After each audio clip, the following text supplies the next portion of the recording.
Hey, it's Mike, and I'm back. I am back. Hey, how you doing? What do we got here? Fake human. Oh man, there was a time when I thought I wanted to be fake. Uh, yes, and good to see you here. Like, share, and subscribe.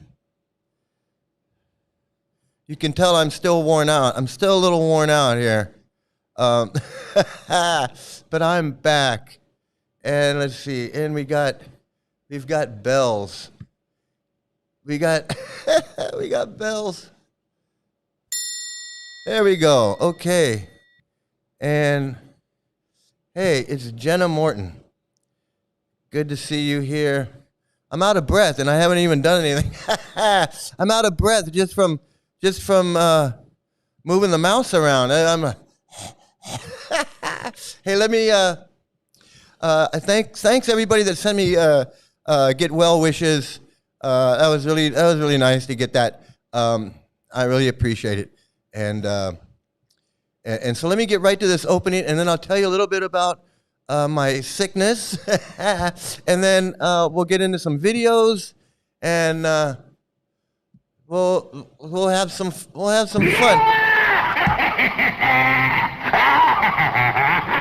Absolutely. Here we go. Let me see. This one.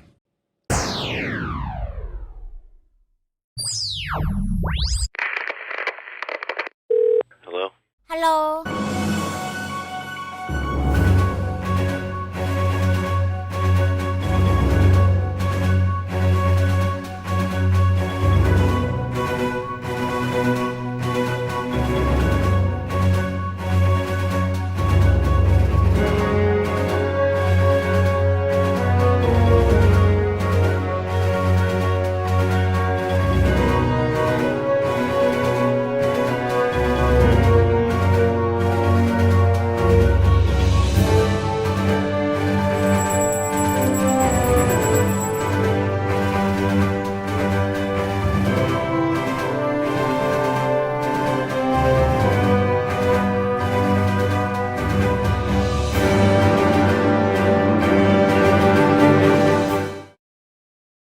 All right, I'm back. I'm back, and hey, we take we don't discriminate against any kind of fake human. All kinds of fake humans are welcome right here. We don't discriminate. Aviator, how you doing, man? Good to see you. I'm still out of breath. Okay, so let me just tell you a little bit. So last week, I don't know what it was Tuesday, I guess it was. My friend here in Thailand, he invited me over. I live about 30 minutes from Pattaya. He lives in Pattaya. So he says, come on over. We'll hang out. I said, okay. Drive, on the back of a bike to his place. And as soon as I get in there, he goes, my girlfriend drops me off, and she's going to go do something, go shopping or something. And as soon as I get there, he goes, I'm not really feeling so good. He goes, I'm not really feeling so good. I don't know how long I'm going to be able to hang out.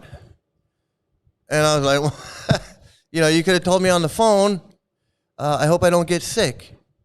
So after about a couple hours hanging out, he goes, I don't feel good. I don't feel good at all.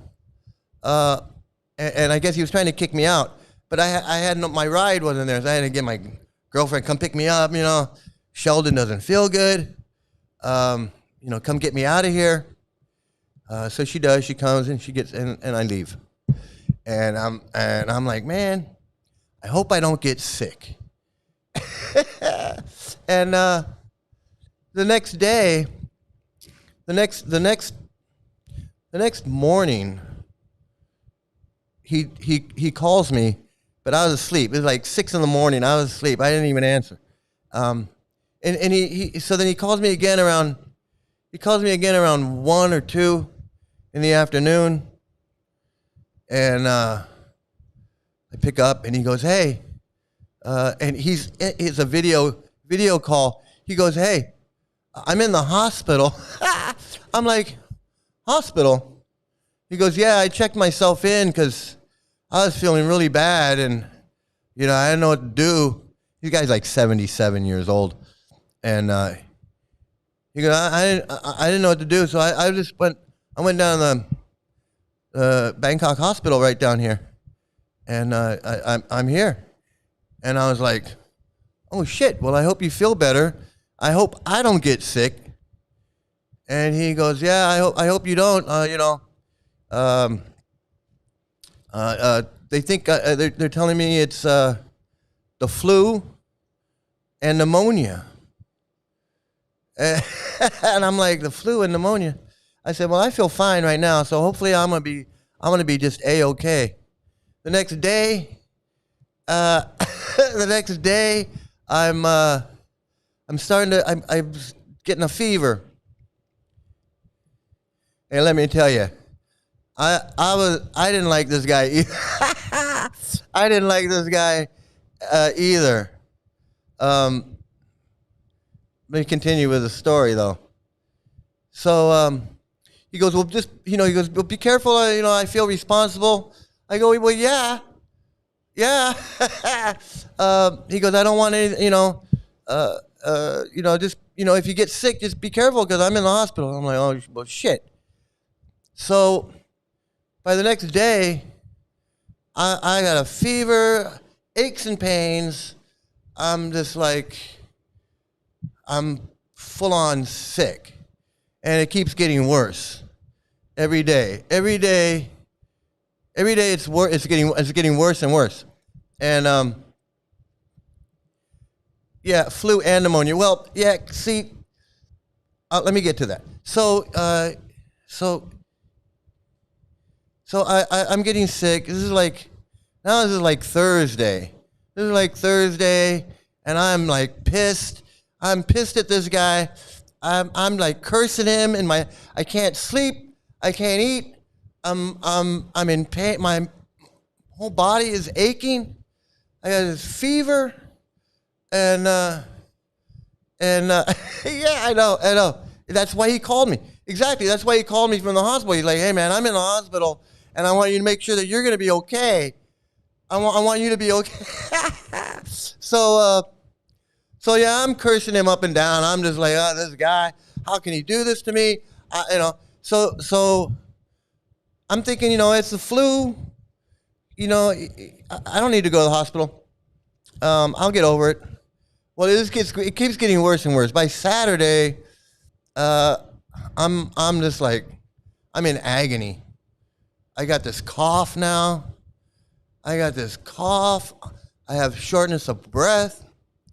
The aches and pains are starting to go away a little bit, but other things, the fever is still, God. So my girlfriend goes and she gets me all this medicine. Because here in Thailand, you can go get medicine. You don't have to go necessarily go to the doctor. You can just go to the pharmacy. Like, I didn't even need to go. I didn't even need to go. She went and she got some medicine. She brought it back. This was like Wednesday or Thursday. So they have like a Robitussin, but it's in a pill form. Because I'm reading it, let's see what it is. What is she giving me? And so it's like Robitussin, but it's in a pill. So I go, okay, I'm gonna take one of these. So I'm eating that, and some like ibuprofen. I don't know, some kind of pain fever reducer. But I don't really want to do that because I want the fever to just kill. I want the fever to just kill what's ever in me, right? So I'm like, just lay low on that. Plus, I don't want to mess up my liver, my stomach, and all this shit. So I'm trying to be Mr. Tough Man. I'm trying to just plow through this, And but again, it gets symptoms are changing. The aches and pains go away, but now I got this cough. This cough has developed, shortness of breath, and I can't sleep. I just can't sleep. At night it gets worse. It's at worse. So then he calls me again. He's like, hey, this is like Saturday. He goes, hey, I'm still in the hospital. They're saying I can go home tomorrow. They're going to let me go home tomorrow or Monday. I'm like, oh, well, that's great. I'm sick. And he's like, oh, man, I feel horrible for you. I feel horrible. And, just take care. He goes, and then he says, they gave me some cough medicine. He got this thing of cough medicine. And he's telling me it worked really good, but it tastes like shit. And I was like, okay, well, whatever. And which my girlfriend ended up getting for me, the exact same stuff they gave him in the hospital. She went to the pharmacy a second time, and she got me this little thing of cough medicine. So this is like Sunday, I guess. This is like Sunday.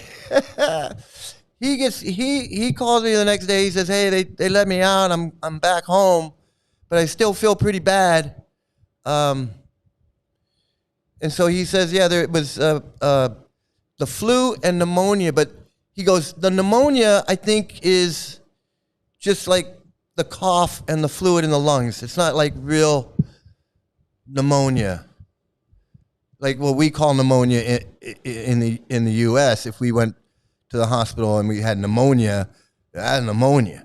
So I'm like, okay, all right, thanks, buddy.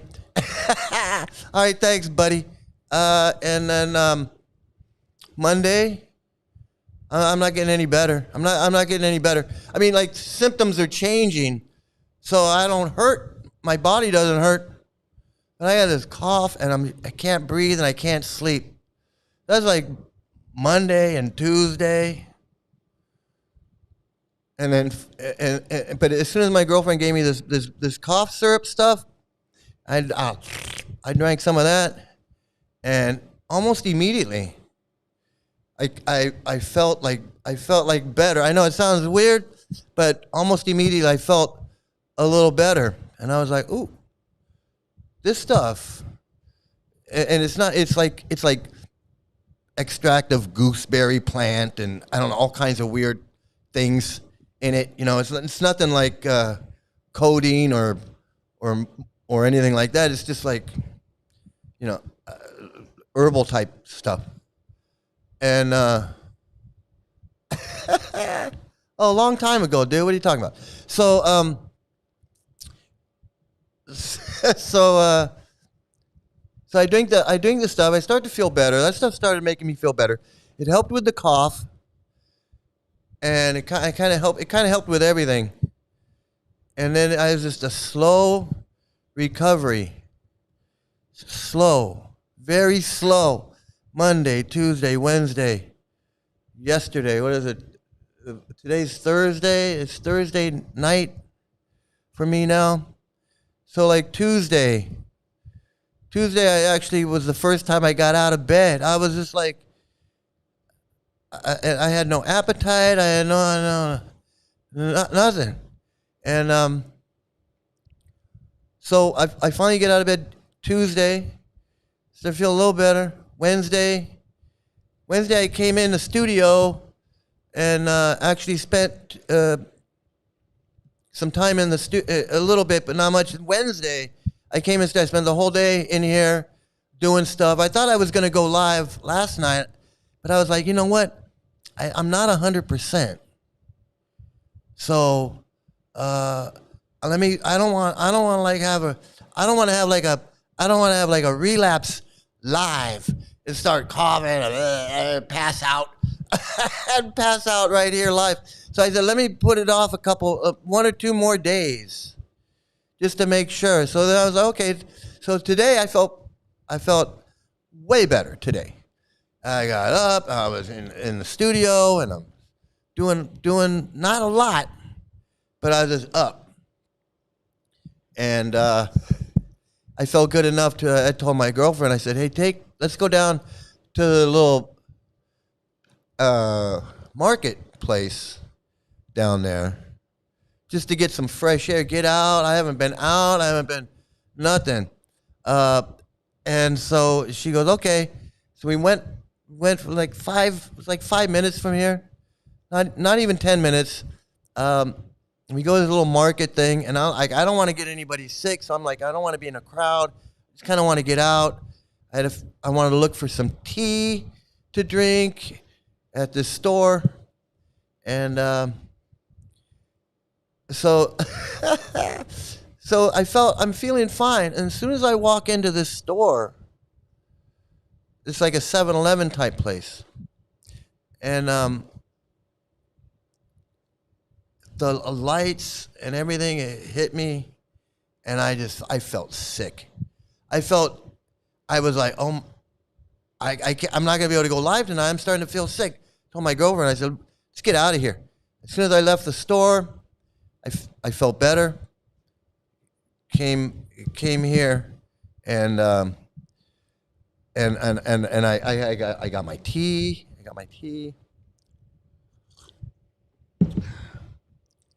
Got my cough drops. Got my asthma inhaler.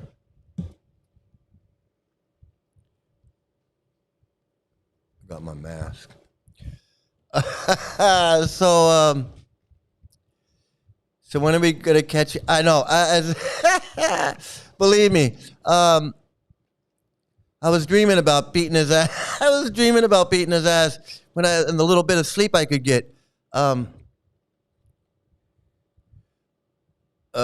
Well, good that you're feeling better. You're not contagious anymore. Don't worry about getting anyone sick.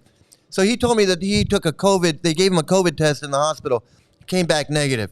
Now, I know when I had COVID back in the U.S. back in 21, and I'd gotten my shots and everything, and I ended up getting it.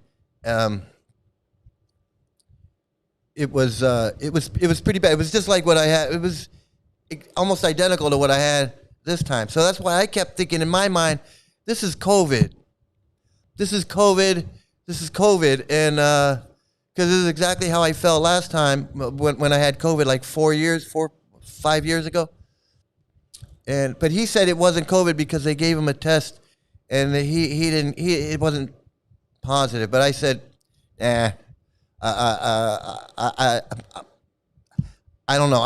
It's not pneumonia. Maybe it was. Who knows? It was the rockin' pneumonia and the boogie woogie flu. So that's what I had. I diagnosed myself. I said I got the rockin' pneumonia and the boogie woogie flu, and I'm ready to go. And so here we are. What in God's holy name are you blathering about? That's what I'm blathering about. So it's great to be back. I want to thank everybody for wishing me to get better. It was taking so long for me to get better that I just said, let me tell people that I'm sick so they don't think that I just gave up and I'm gone and I'm never coming back. I didn't want that to happen. Okay. Now, I just want to say, yeah, my girlfriend was making me some good rice. She made me some good rice with chicken in it. So it was like chicken soup, chicken with rice. And it was so good. Let me tell you, it was so good. And that's what I've been eating for the last couple days, like 3 days. I've just been chicken soup with rice. Hey, Hero Light Cody. Hey, how you doing? Good to see you, man. Keep up the good work, man. You are amazing. Everybody should go subscribe to Hero Light Cody. Well, COVID is a type of flu. Yeah, that's what I was saying. That was in my mind. I was thinking, it's like COVID or SARS. COVID, SARS, or that other thing. They're all very similar. So, but with my asthma, it is kicking my ass, and I was having a hard time sleeping. I was having a hard time laying down. Laying down was fucking me up. I mean, to tell you, it was fucking me up. But it's great to be back. I'm excited to be back. I got some great videos to show. I got first, before we get to the first video, though, I want to talk about this Gorahari guy. So I just want to say once again, congratulations, everybody. We all worked together to get this creep off of YouTube. Now he's not off of YouTube, but I can't find him. I can't find him anywhere. I can't find his live streams. I don't see where he's. I'm sure he's there. He's just doing it in private, which fine. You want to do it in private? Keep it private. Keep that shit private. That's. We don't. I don't want to see you out. And I know that they recruit for him. Because I was in one of his I was in one of his streams, and he was telling them, "You guys got to bring people in." And then they were criticizing each other for like, well, who have you brought? How many people have you brought in? How come you're not bringing people in? Well, I brought 3 people. Remember, I brought Billy in, and I asked this guy at my work to come join in, and I asked this guy to. And that's exactly what they're doing. Hey, thanks, man. I really appreciate it, man. You do really good work, and I can't wait to see what happens with all of that. Krishna's a pervert and a murderer, and there's no way to justify a perfect being if he's participating in those actions. I agree. It was rough. It was rough, man. Let me tell you, it was rough. So the reason I think it was COVID is because a couple of months ago here, probably maybe 2 or 3 months ago here in Thailand, they were talking about this new COVID variant that was going around. So that's what I think it is. I don't remember what it was called, but there was some new COVID variant that they said was circulating in Southeast Asia or somewhere in this part of the world. It was making its rounds, and I was just thinking, yeah, I hope it doesn't come here. If it wasn't COVID and it was just the flu, if it wasn't COVID and it was just the flu, that's a hell of a flu. Let me tell you right now. I'm an old man, so that's why they say when elderly, you got to get your flu shot. Definitely, if you're over 60, like me, you get that flu shot. Let me tell you right now, get that flu shot. You'll be doing that. Krishna. Okay, so first thing I wanted to talk about is. So I've been waiting for this for a while because I saw this like right after my last live stream. So what was that, like a week ago? Over a week ago, and I've been wanting to play this because it's so relevant. It says something. It goes along with this Gorahari guy and his Lalita, his disciple, who from his battle with Queen of Karma. Hey, Rafael, good to see you here. Absolutely, man, good to see you. So this woman has some things to say about this Natalie Harp woman who's hanging around Trump. And I want you to hear what she has to say, and then how it pertains to Lalita and Gorahari.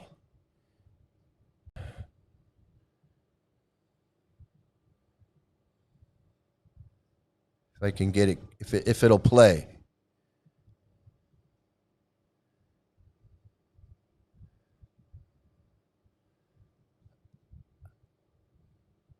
Okay, I don't know what's going on. Let me see if I can fix this.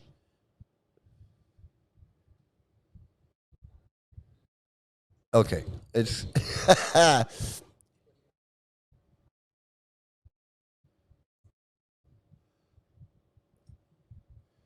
listen, they can't recruit anyone. Imagine Lalita coming by a regular person. I saw random people stopping by during their lives. They act so culty. Newbies run the fuck away. Yeah, but they do. They you know they do. They get people. They get like ex-ISKCON people or new ISKCON people or old ex-ISKCON people. They do. They do. I mean, maybe she can't recruit anybody, but maybe some of the others, maybe some of the others can. That's too funny. Okay, here we go. I think I got this. I think I got this working now. Like everyone else, I woke up to the news that there have been leaked letters from Natalie Harp to Donald Trump. And it is very clear, and it has been for some time, but these letters really make it clear that there is something wrong with Natalie Harp. That there is some very significant mental illness. Now, I'm not going to speculate on that. That is outside of my scope. But this level of obsession to the point where someone forgets to eat and forgets to sleep because she is so worried about what one person thinks about her is mental illness. But let's talk about Donald Trump because... No, I don't want to talk about Donald Trump. I want to talk about that. I want to talk about this woman. She's a certified, I don't know what she's like, a health nurse, doctor, whatever, and she comments on Trump's health, but she's talking about the mental health of this woman who's obsessed with Trump, and if she thinks that this woman who's an aide to the president is mentally ill and needs help because of her obsession with Donald Trump, because she wrote him, a couple letters and she wants to be. What would she think of Lolita? What would she think of that nutcase? See, they're singing about her Hari Das. You can cut off her head and crucify her, and her man is like Jesus Christ. And I mean, just go and listen to her anytime. She's insane. The things that she says are insane. Not everything she does and says is insane. When she's singing about him. That's friggin' nuts. When she's talking about him, she's friggin' insane. When she's reading the scriptures and trying to give a class, that's friggin' insanity as well. And I'm not exaggerating. It really is. I'm serious. And I believe that that's why. She goes on and she says, look, Trump is so narcissistic that he doesn't even care if she's mentally ill. He likes the attention. He wants her there. He wants her to be. It's not a concern of him. He's a raging narcissist. He loves that she's obsessed with him. He wishes everybody was obsessed with him like she is. And that's exactly like how Hari is. He loves that she's insane and that she's glorifying him and she's out of her mind for him. He loves that.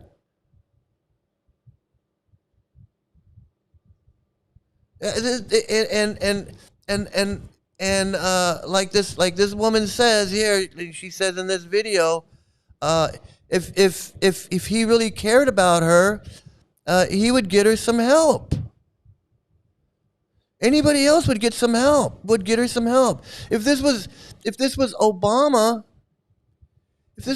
and he had some crazy woman aide acting all crazy for him and writing him letters and being obsessed and saying how he's everything to her, blah, blah, blah. Obama would get her some help. Any normal person would say, this is not healthy. This is not a healthy state of mind to be in.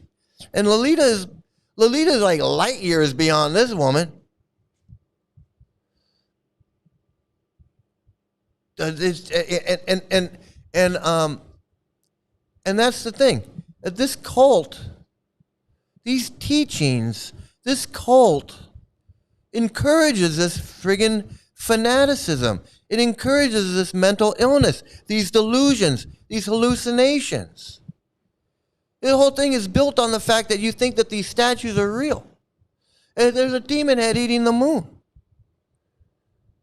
And that Yamadutas are going to come and get you if you don't stay, if you're not a devotee. If you wander off and go back into the bloop into the material world, well, you're going to end up in Yamaraj's court. They're fucking insanity. And they teach this shit. These swamis, all the way, everybody from the swamis all the way down to the new people coming in. And one of the posts on the Reddit that I read, last thing that I read, talking about how Prabhupada, we've all heard the stories of Prabhupada, how he could float across the floor. He didn't walk like a normal person. He just kind of like floated across the floor. You know, he just kind of like on a hoverboard or something. And how his feet smelled like roses all the time. And I mean, I heard those stories that, you know, his shoes didn't smell. His shoes smelled like flowers, and his feet, and he glowed. He had this aura, this glowing, you know, like a halo. It was friggin' insanity. But you hear those stories, you can't tell the person that's telling you the story, yeah, I saw Prabhupada and he just like floated across the floor. He wasn't even walking, Prabhu. He was just floating. Someone tells you that and you go, what, are you crazy? Of course he was walking. He wasn't floating. They would get pissed. They'd say, no. Don't be offensive. What, do you want Yamadutas to come and drag you away to the hellish planets, to the court of Yamaraj? They want you to act crazy. It's like Gorahari wants his people to laugh and cry and act a fool, act like some medieval epileptic transgendered Bengali wacko from the 16th century or whatever, 15th century wacko, epileptic mental case. You got to act like that, otherwise you're a demon. This encourages mental illness. This cult is encouraging mental illness. It gives you the recipe for mental illness. Chant these magic words. Worship these rocks and these statues and this fiberglass statue of a child rapist. And you can go crazy too. And they do. Let me show you this.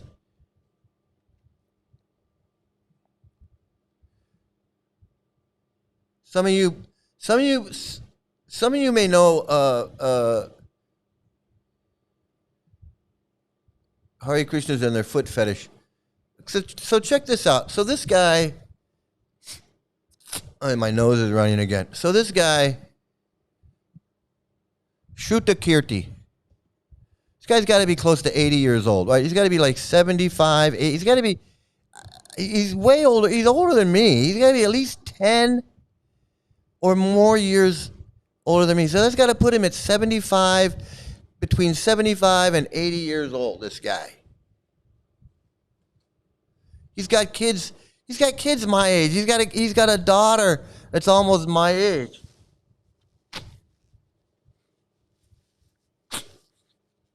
Of course, he divorced the mother of his kids, and he's got this young, I don't know, she's in her 20s. This woman here is in her 20s. He's got to be close to 80. But okay, fine. Prabhupada said you could do it, and you're doing it. You're an 80-year-old man. You can have a 16-year-old wife. Fine, I get it. But here they're talking about, this is the whole thing. It says, I, the undersigned, hereby state that I have personally suffered harm as a result of the actions of Vishaka Saki Devi Dasi with support of Shuddha Kirti Prabhu and from their abuse of spiritual and administrative authority. During the period of their influence and service, there were instances of spiritual and psychological abuse, misuse of power, and actions carried out in the name of His Divine Grace A.C. Bhaktivedanta Swami Prabhupada that contradict his teachings, the principles of Vaishnava Dharma, and the values of compassion, purity, and the protection of devotees. and it goes on and on.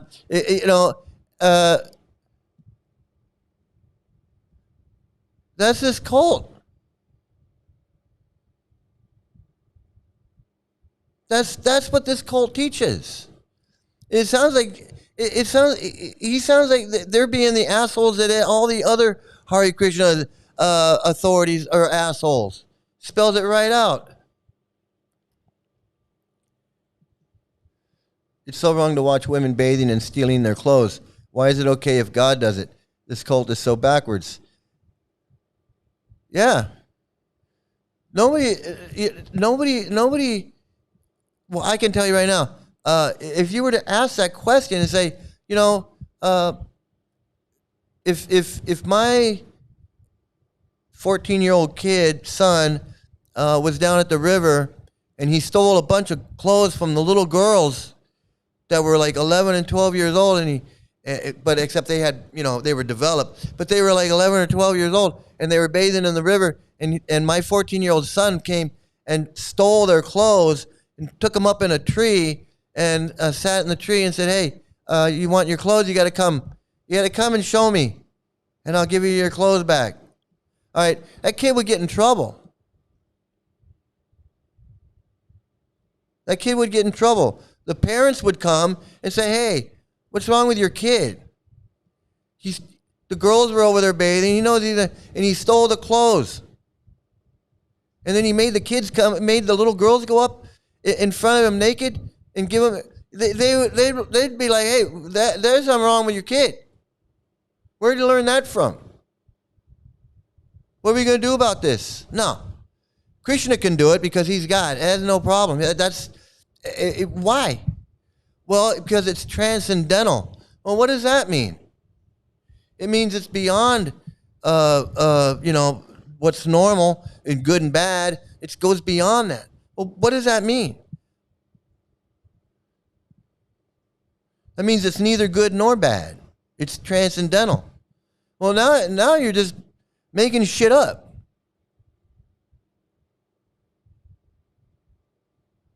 If you can't explain it to me, then why should I listen to you about that? Transcendental. What's transcendental about a kid stealing a little girl's clothes?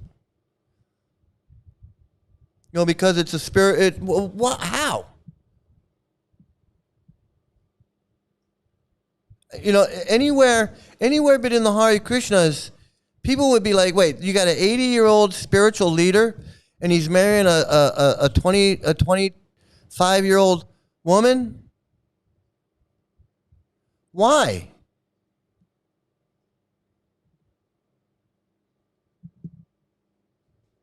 Prabhupada says, by the time you reach 50 years old, you shouldn't even you should leave your wife, go to the forest, and be a monk.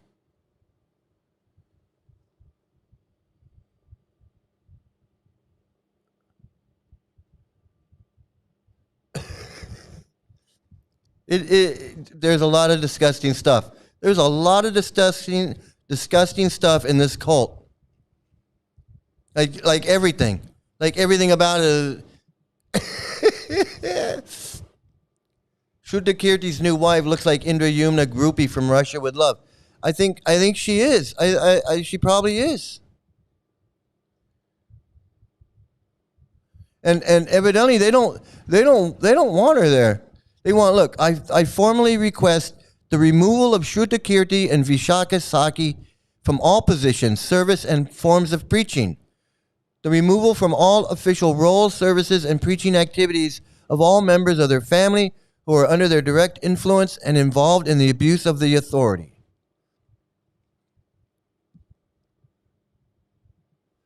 You would think a Shuddha Kirti, who was Prabhupada's personal masseuse, personal assistant, he was right there with Prabhupada. He was carrying his water and his bag and his shoes and giving him massages in the daytime or at nighttime, massaging him with mustard oil, whatever the fuck he was doing. You'd think he would have learned something. You'd think he would have taken Prabhupada's teachings and said, okay, I had 2 other wives and I had a bunch of kids.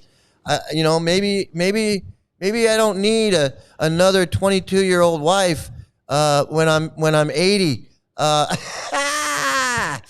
No.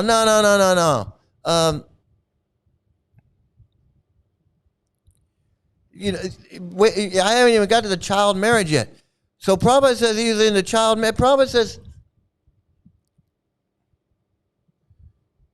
says right here in this conversation, February 27, 1977, Prabhupada says right here,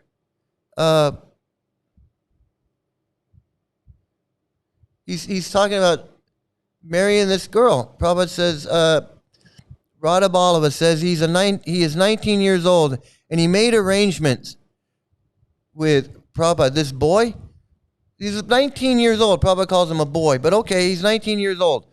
This boy, Radha Ballava, yes, the boy that wrote that. He means the man that wrote that, the 19-year-old man. The boy that wrote that, and he made arrangements with another devotee to marry her daughter at a later date. She's only 12.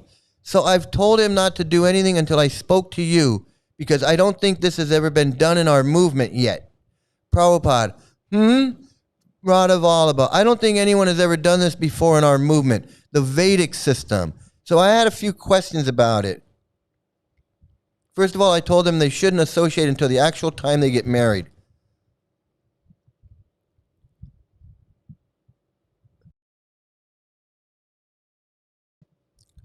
Prabhupada, no marriage. They do not speak. That is the disease in your country.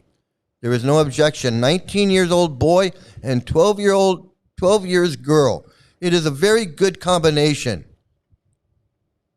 He says there is no objection. 19 years old boy and 12-year-old girl.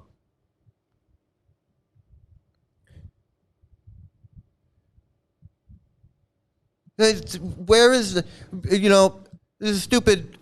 These people are like, well, show me. Like Gaurahari said to Queen of Karma, show me the conversation. Let me see the context. Well, there it is. Does that change anything? No, that doesn't change the fucking thing. They don't give a fuck. They don't care that it's 1977. And Prabhupada is saying, yeah, 19-year-old man and 12-year-old girl, no problem. And he goes on and he says down here, he says, I was 22 and my wife was 11.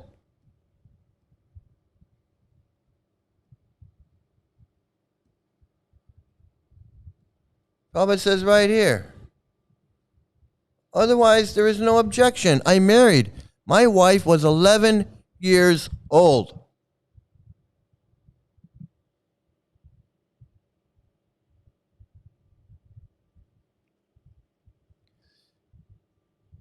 And we all know Prabhupada married a bunch of these 12-year-old girls because they're grown now and they've come out and they've said it. Some of them who are speaking out. A lot of them aren't speaking out, but a lot of them I've read on the Reddit page of women who said, yeah, I was married at 14, I was married at 13. And all my friends were married at 12 and 13.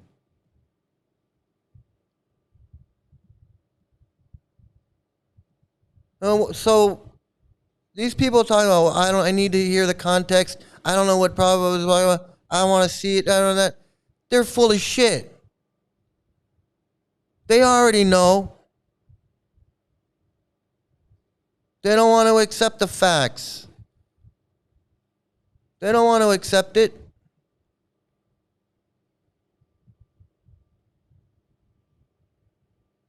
Okay. Now, I want to get to these poor children. Just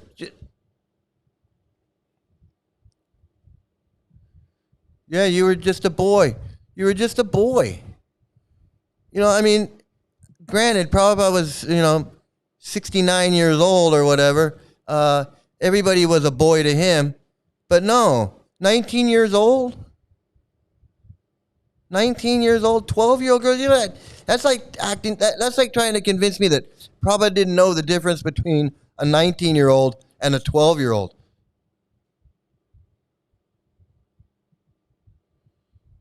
That's what I was curious about. I've shown the video. There's one woman who is she's a child marriage, advocate against child marriage, and that's her thing. And she goes around and she talks about how she was married as a child and she was taken to India. She was raped. She was abused, raped, married off by her mother when she was 13 or 14 or whatever, and then taken to India by some creepy old guy who just married her so he could have this fucking.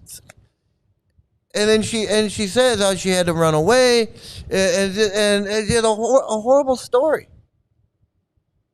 That is her childhood, and she's not the only one. It's just because you can do something doesn't mean you should do it. Yeah, I mean, this is, and you know what? And he's just another Narayan. Like another. If you don't think, hey, where is this guy? If you don't think this guy abuses his wife and yells at her and calls her a stupid woman, and you have a small brain, and why do you do this? This is why women are stupid. And that's why Prabhupada said women don't trust a woman. And Prabhupada said this. And Prabhupada said that. And Prabhupada said I should just smack you around when you don't listen to me. And all of these things. That's exactly what he does. That's exactly what they all do. And they all say.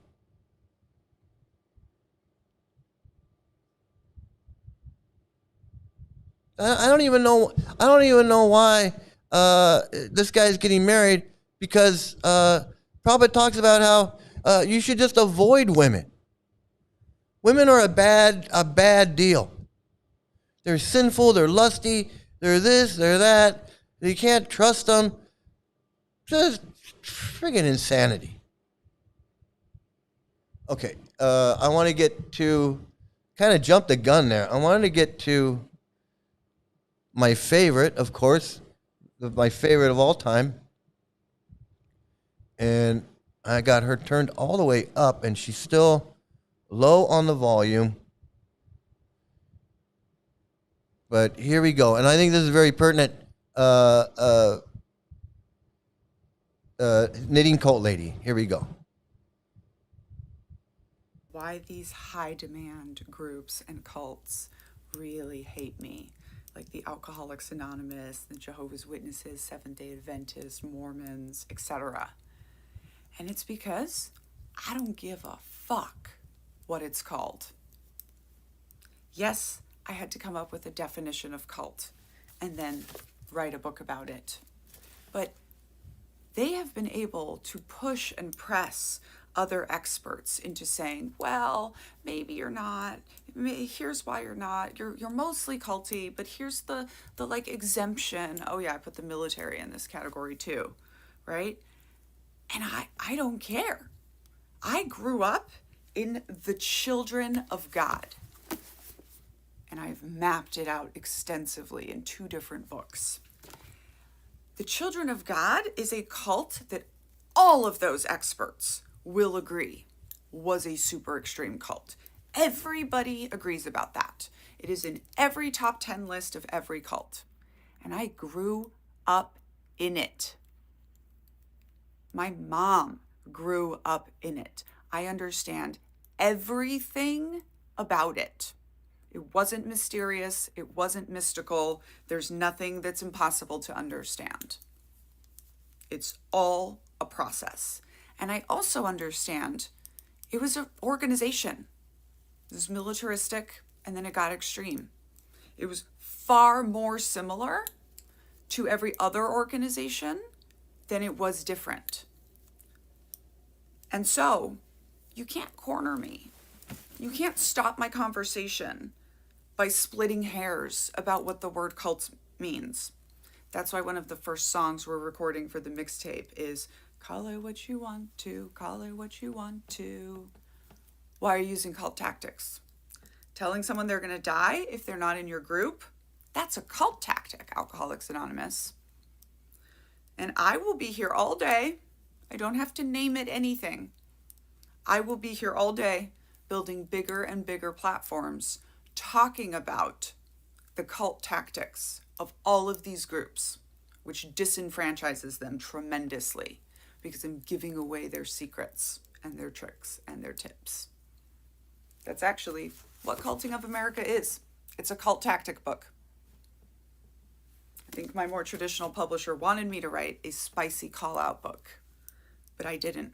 I wrote a tactics book, and then I showed it to you, every single tactic in recognized cults, like the Children of God and others, in the United States military, and then in regular accepted groups in America. Because it doesn't matter what you call it. We are only willing to label something a cult when it's in the news because of the bodies that it has damaged or killed. And that's just ridiculous. We can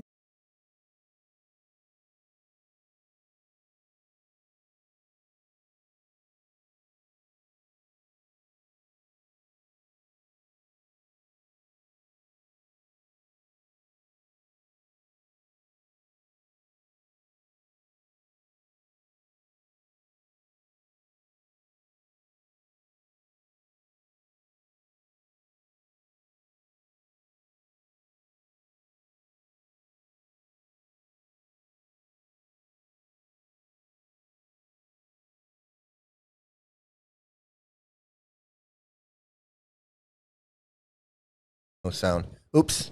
Sorry about that. That's why this Gorahari guy got so mad at Queen of Karma, because she wouldn't go along with what he was trying to spoon feed her, and he called her a knitting lady. You're just a knitting lady. You're just a knitting lady. You're just someone who thinks that you know more. You know when you don't know. Hey, I think I got it. I think I got it handled. Thanks, everybody. He called her a knitting lady, and then he called her woke. Because she wouldn't go along with what he was saying. She wasn't going to back down. She wasn't going to compromise on her knowledge and say, "Oh yeah, you're right. You're not a cult. You're something else, and I'm wrong, and you're right." No. You can call it what you want to. We're going to call it what we want. We're going to call it what it is. It's a cult. Hare Krishna is a cult. Hey AJ, good to see you here, man. Glad to see you. Glad to see you here. I'm glad to be back. I think I got it. I think I'm back on. I think I'm back on.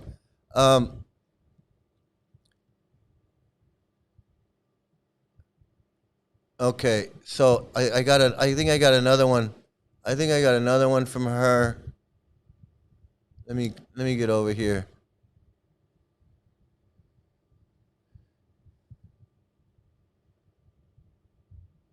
And I'm gonna play this because I just want to show that just because we're cult experts, we don't label everything a cult just because we can.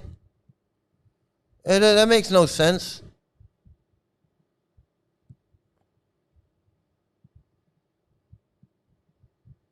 What happened here? I get asked this a lot. Is Burning Man a cult? And the answer is I don't know. So I need y'all to talk to me about it. Because here's the thing. With Burning Man, I think people fall prey to the trap of saying cult just because there is fanatic behavior observed. And the thing is, when we are talking about cults, in the modern day, saying something is a cult, we are trying to say that people have come under coercive control and are being exploited. The exploited part is very important. No amount of fanatic behavior makes something a cult. There are some people who watch every single thing that I post and come to my in-person events. And because I don't exploit them, that this is not a cult. It's not even a group. They're fans. So I would believe that Burning Man is exploiting labor and people and bodies because most of these kinds of things are. I just don't actually know. But that's how you tell. How you tell if something is a cult. I have this really nice list, and I have a checklist in the back of my cult tactics book, The Culting of America. There has to be against something, right? It's not just fanatic behavior for something. You have to be against something. And you have to be exploiting people. Those things are very, very crucial. Otherwise, it's just a fan club. It's just a group of humans coming together and doing something for a bit. So where is the exploitation happening? And if people are volunteering free labor, are they using coercive and manipulative tactics to get that labor? Or are they overusing people's free labor, right? Because that's exploitation too. Working people to death, even if you are paying them, is exploitation. So point to the exploitation, and then we can talk about if Burning Man is a cult or not. And I'm not saying they're not, and I'm not saying they are. I'm asking folks to point to the exploitation. Thanks. You can get signed copies of Culting of America attached here, or listen to me read it to you on Spotify Premium or anywhere you get your audiobooks. Yeah, that's why, that's why these cult leaders, these gurus, they don't want to sit down and discuss. Just like that Anuttama from ISKCON went to the cult every year. He would go to the cult awareness seminar, and one time he went a couple years ago. He went, and it dawned on him: Hare Krishna is a cult. There's some presentation finally got through to him. It finally got through to him that he's in a cult. And he said, oh my goodness, I got to go back and I got to write an article about why we're not a cult, even though we are a cult. So he went back, he wrote this whole article about we appear to be a cult because we do this, and that's what cults do. But we do it because we're a 5,000-year-old tradition. We look like a cult because we have Prabhupada and we worship him and we drink his water off his feet and all this other crap in his books, and he's pure and perfect and he's like God, and we worship him with prayers and flowers and everything, and that's culty. But we're not really a cult because we do that as part of our sadhana. And we ask everybody, we exploit people's free labor. We want everybody to work for free. We don't pay anybody. And we have people out collecting donations for us. And yeah, that's exploitation of labor. But we do that because we're a 5,000-year-old tradition, not because we're a cult. So he had to write this whole thing and come up with all these reasons why, even though we're a cult, we're not really a cult.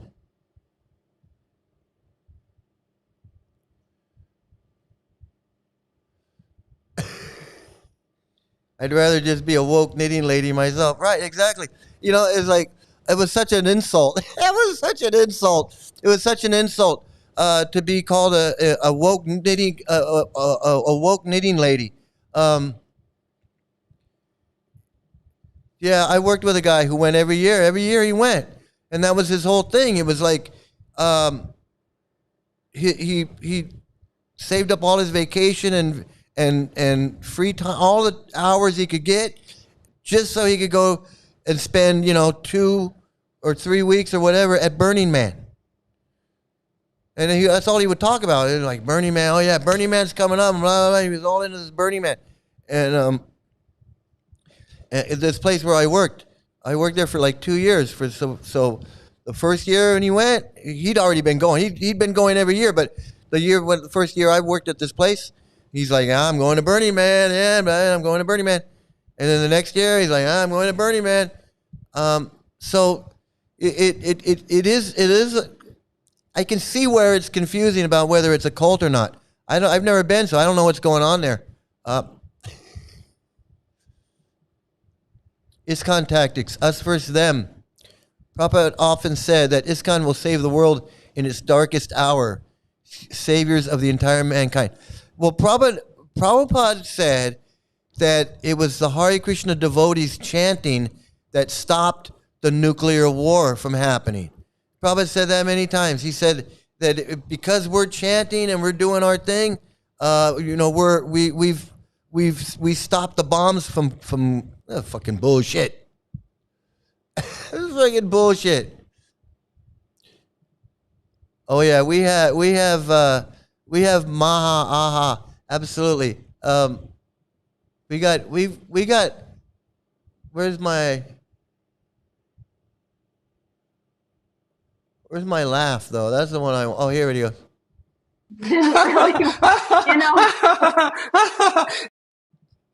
Maha, aha, Maha, aha. You like to speak that? I like to talk that.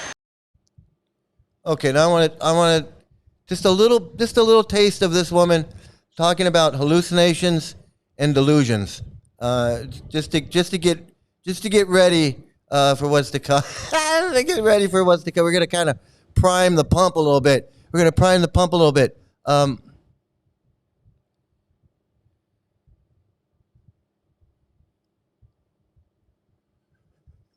If you ever find yourself writing a paper why you're not in a cult, even though you're in the cult, I know.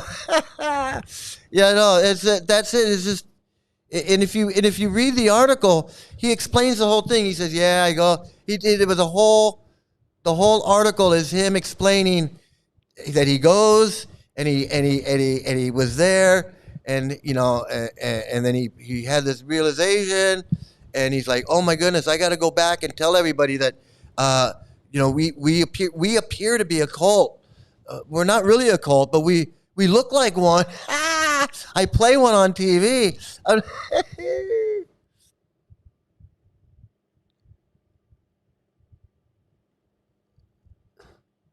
Burning Man is like a you got to look it up. It's like this desert party thing. It's like an art and humanities project. It's like an art humanities project out in the desert. And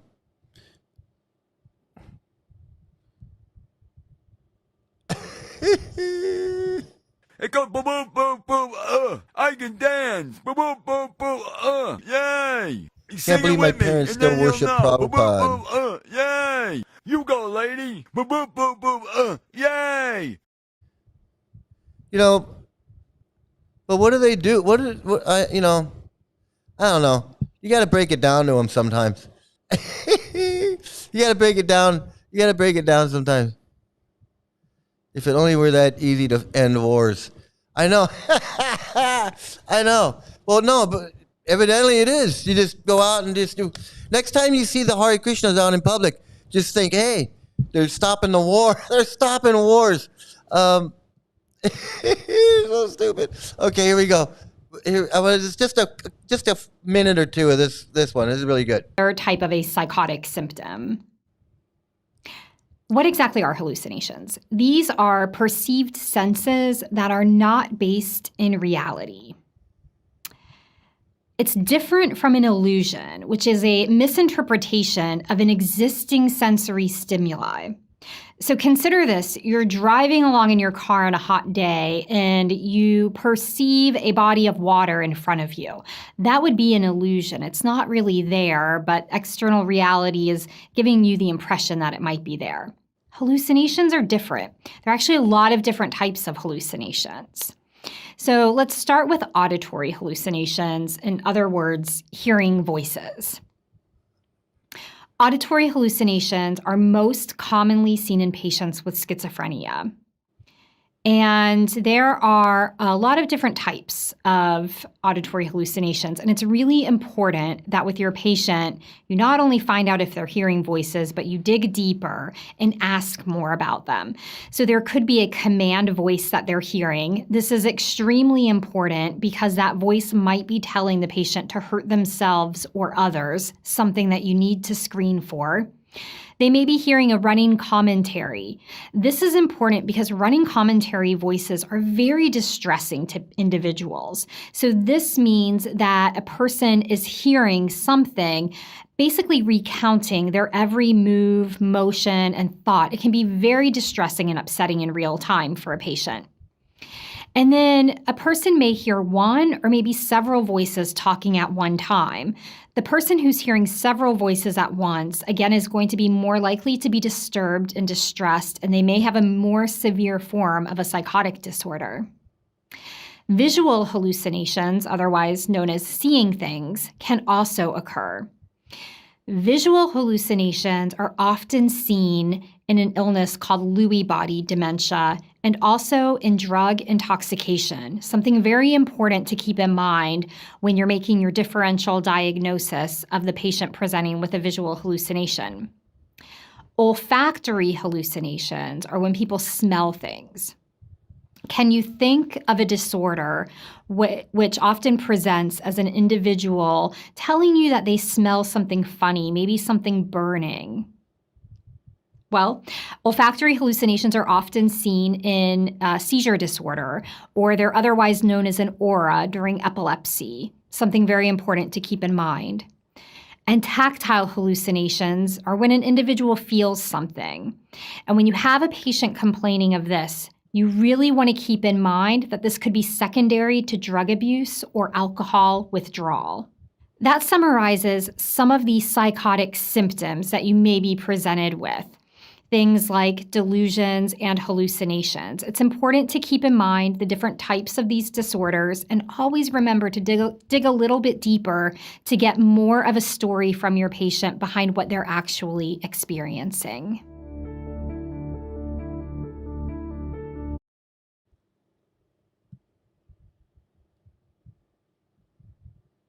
So when this Lolita is giving her class and acting all mental, manic, and crying and laughing and talking about how Gorahari's in her DNA and all of the wacky things that she's saying, I don't believe that they're hallucinations, although sometimes she says some stuff that leads me to believe that she is having hallucinations. Now, I'm no doctor, so I don't know. I'm just saying that it appears that there is some crazy ass shit going on with this bhakti yoga, Krishna consciousness, all kinds of just insanity that just takes hold. Hey, Nikita, good to see you. Glad you stopped by. I remember when I was in Vrindavan with my friend Radha Kund, and he wasn't having hallucinations.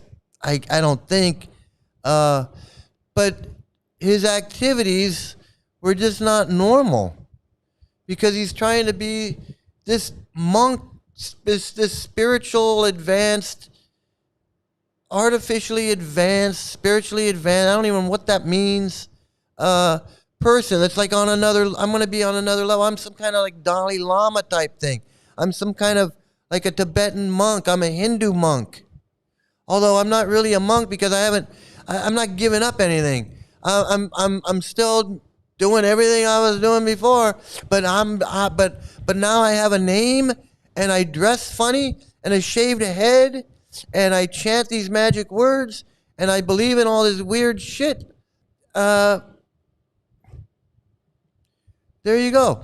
And they want to host kirtans at our house. We want to have a bunch of freaks come in and start dancing and chanting and ching-chinging and boomity-booming and do all that. Because why? Because, I don't know. I mean, why do they want to do that? They want to... It goes boom, boom, boom, boom, I can dance. Boom, boom, boom, boom, yay. Sing it with me, and then you'll know. Boom, boom, boom, yay. You go, lady. Boom, boom, boom, boom, yay. You go, lady. Yeah, like I'm feeling much better, thanks. I'm feeling much better. I hope you're feeling good.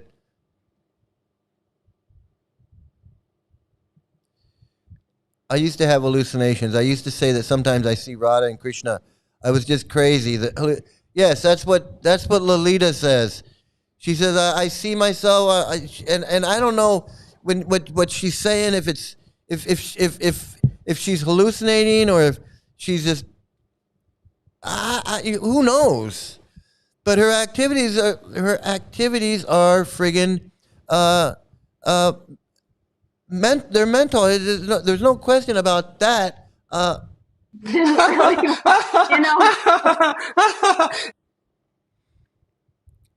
Chanting to stop incoming war. Yeah, absolutely. Okay. Actually, that I missed that one. Okay, now I wanted to show this real quick, and I'm gonna get into this other thing. Is this okay? So this is something I wanted to talk about because I just wanted to.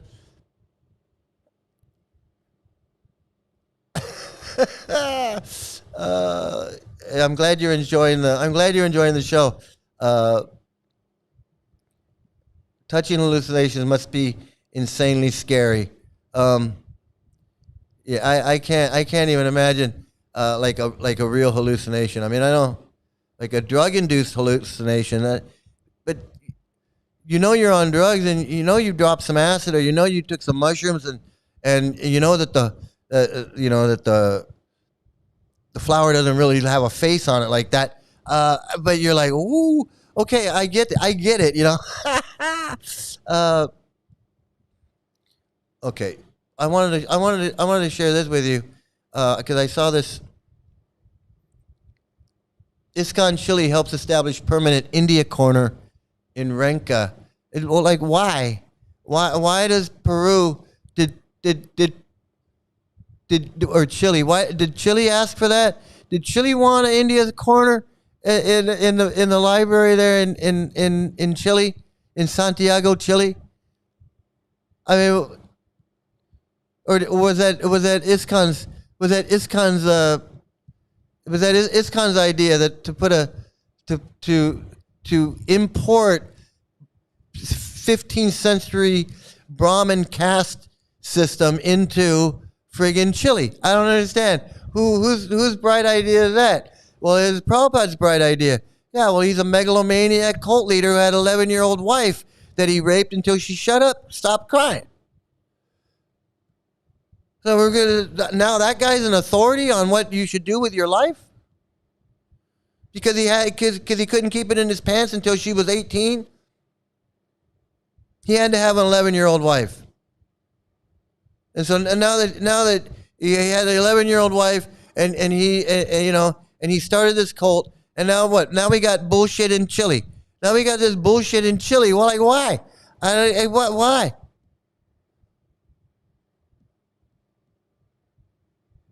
Chile didn't ask for that. ISKCON Chile. Freaking insanity, man. I don't do that shit. That's a cult corner. Yeah, exactly. It's a cult corner. It's cult corner. It's ISKCON corner. Because ISKCON doesn't represent India. It's none. Really, the only thing Indian about ISKCON is that Prabhupada was Indian and he translated these scriptures. But all the shit that he says in there has nothing to do with India. His people in India don't have to follow any four regulative principles. They don't have to do book distribution. They don't have to dress in a sari and act like and dress like a 16th century friggin' Bengal. No, they don't do that. They dress normal. They act normal. They don't. You know, that's part of the scam. That's why I say it's a scam. Okay.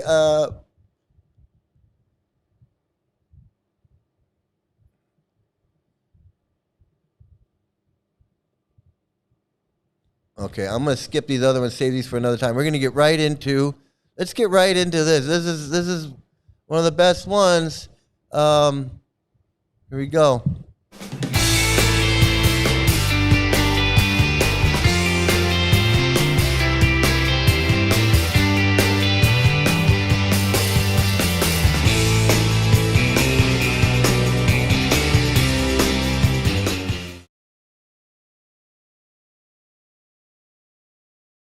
So this guy, imagine if the whole of ISKCON found out about you. I think it'd be great. I think my I'd have a bigger audience. Absolutely, I think I have a bigger audience. I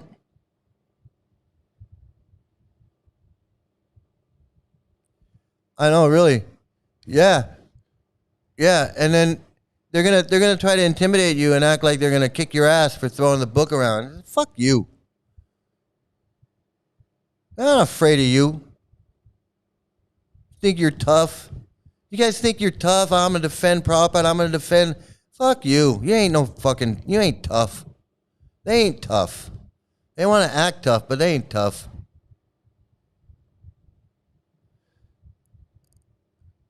Yeah, they want to act like everybody in India is like this. Look like this guy. That's not. That's not what it's like at all. That's so funny.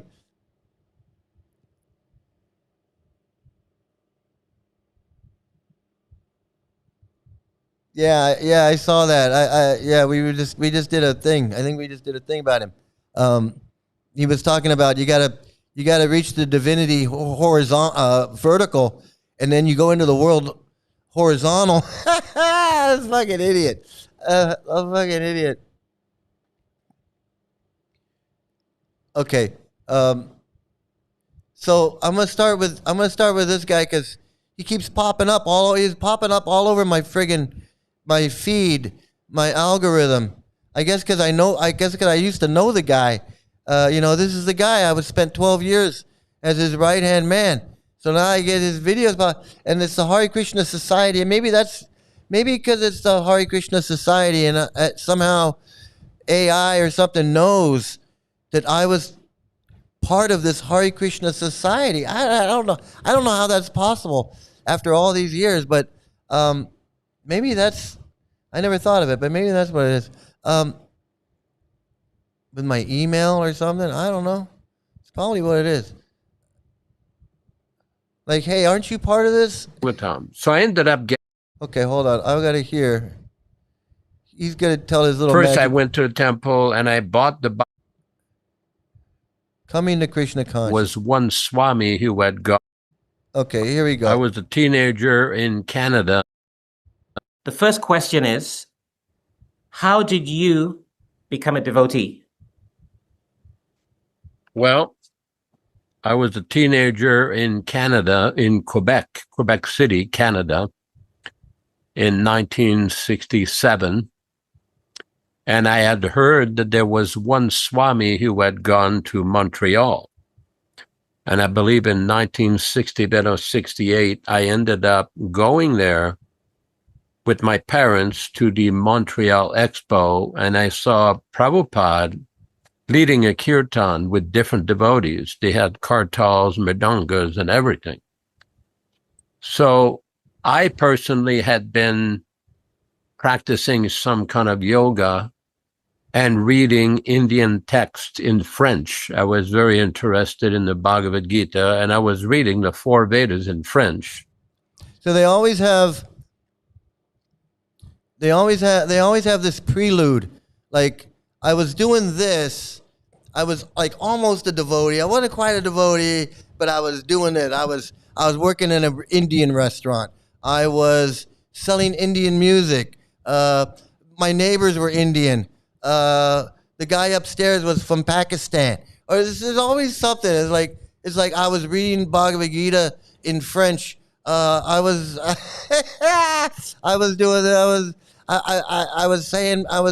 doing my own mantras, but I didn't know what I was doing, and I was doing yoga, but I didn't know what I was doing, and then Prabhupada straightened me out. It's like it was only inevitable. It was inevitable that I was going to be a devotee because hell, I was already reading Bhagavad Gita in French. I mean, what else was I supposed to do? What else was I supposed to do? It's so stupid. Not claiming I understood anything at that time, but I was fascinated by the wealth of knowledge coming from India. So when I first saw Srila Prabhupada in Montreal it was fascinating to me, the kirtan. I was very attracted to kirtan, and my parents tried to drag me away, and I snuck back to. Your parents tried to drag you away. I agree with that. They should have. They were being good parents. They were being good parents. That's what they should have done. That's what they should have done. Listen to the kirtan some more. So that was my first encounter with Prabhupada. And later on in 1969, there was a devotee who went to Quebec City in the park in front of a famous landmark called Chateau Frontenac, which is a big castle. And basically, he was having a kirtan in the park, and all kinds of young people, hippies, beatniks, and all kinds of people were participating. So I joined in. And after the kirtan, I went to speak with him. And he mentioned to me that he had met the Swamiji. That's how Prabhupada was known at the time. And he mentioned that he met Prabhupada for about 5 minutes. And Prabhupada told them that whoever you meet, tell them about Krishna, tell them to chant Hare Krishna, read Bhagavad Gita, and if you have arrangement, offer some prasadam, some fruits or something. So he was doing that in the park. He was cutting some fruits after the kirtan, giving fruits, offering it to Krishna. And everywhere we went, he was doing the same thing. Then he explained to me the chanting, and he gave me a set of beads, that he had an extra set of beads, and he mentioned you should go to Montreal to the temple on Park Avenue, the old bowling alley, and go try to meet the Swamiji. So at that point in time, that summer in 69, I believe in late May, mid-May, I ended up hitchhiking all the way to Montreal and going to the temple. First, I went to the temple and I bought the Bhagavad Gita, the blue Bhagavad Gita. In 1969, there were very few books. There was the Ishopanishad, the Bhagavad Gita, little pamphlets like Who is Crazy, teachings of Lord Chaitanya, the Peace Formula, the first 3 volumes of Bhagavatam. So I ended up getting the 1968 Bhagavad Gita, the abridged Bhagavad Gita. And I spent the whole night reading that, and I felt that this was the answer to all the questions I had for many, many years about who are you, what happens after that.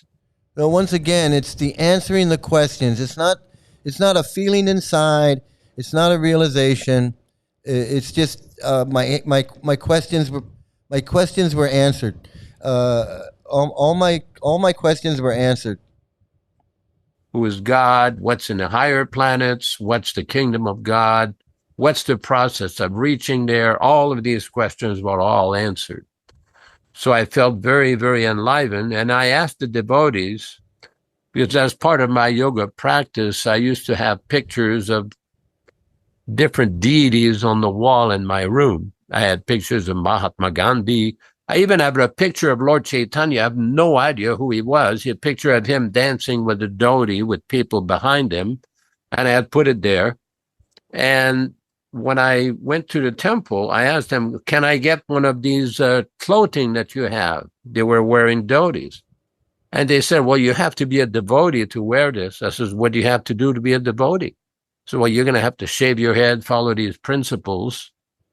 And then, because I was already following most of these principles, I became a vegetarian when I was 10 years old. Wow. And what happened is the next day I went to the temple, I shaved my head, and I joined, put the tilak and everything. And then a few months later, in August of 1969, the devotees took me to New York City to get initiated by Prabhupada. So that's how I first became a devotee, or consider myself an aspiring devotee. So that is the situation. Very nice. So there you have it. His parents tried to stop him. He didn't listen. He went back. He first met him in 67. He saw Prabhupada doing his thing, and then a couple years later, he met a devotee in the park. He was impressed with him, gave him some beads, gave him some orange slices or whatever, and banana. and I'll tell you, I've heard that story. I've heard that same story like half a dozen times at least a half a dozen times. He really liked the dhoti, the kurta and the dhoti. He wanted to wear that. That's what he impressed on me was. He kept saying, "Wow, do I get to wear one? Do I get to wear one of those? Do I get to wear one of those?" And they were like, "Yeah, you can wear one of those. You shave your head, and you can wear one of these." And then he ended up going and joining the temple and getting shaved up, getting his dhoti and his kurta. It's so funny.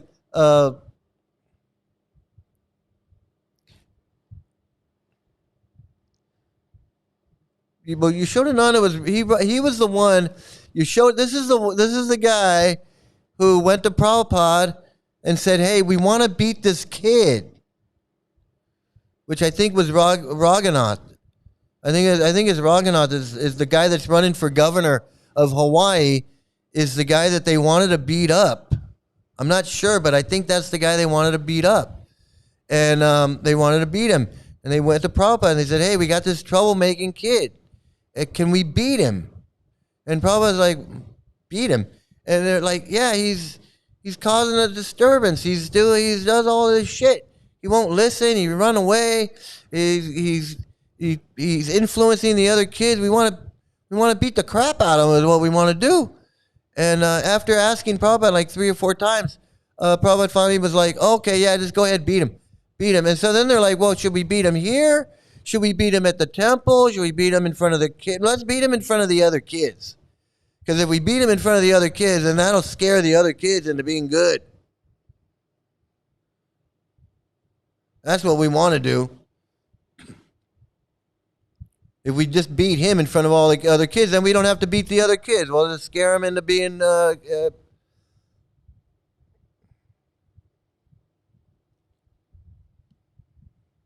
Hold on. Thanks. Okay. The next question is, how did you meet Guru Kripa Prabhu? In 1970, I ended up going to the Philadelphia ISKCON temple, and Rupanuga Prabhu was there. And I spoke to him, and he suggested to me that I should go to the West Coast and go on Samkirtan with Vishnu Jan and the devotees there. He felt this would be very enlivening. So basically, I got on the freeway outside of Philadelphia and hitchhiked all the way to San Francisco. And I arrived there on the 5th of July, the day of Ratha Yatra, and I saw Prabhupada dancing. It was absolute, total ecstasy seeing Prabhupada dancing with all the devotees. So afterwards, I went back to the temple, the San Francisco ISKCON temple on Frederick Street, and the first person I saw coming out of the Samkirtan van was Bhakta Greg. At that point, he was still Bhakta Greg, and I spoke to him. I still had a very thick French accent at the time. And I spoke to him, and he said, "Well, can you help me cleaning up the prasadam van?" I said, "Sure, no problem." Let me put my bag down. And then I met him, and we talked, and he introduced me to Jayananda Madhavisa, and then he also introduced me to Gargamuni. Gargamuni says, "Oh, you want to do Samkirtan? Sure. Tomorrow morning, we have a van going to Los Angeles. You can come on the van, and when you get to LA, you can go on Samkirtan with Vishnu Jan on Hollywood Boulevard in downtown Los Angeles." So that's the first time I really met Guru Kripa. He was super enthusiastic and very hardworking.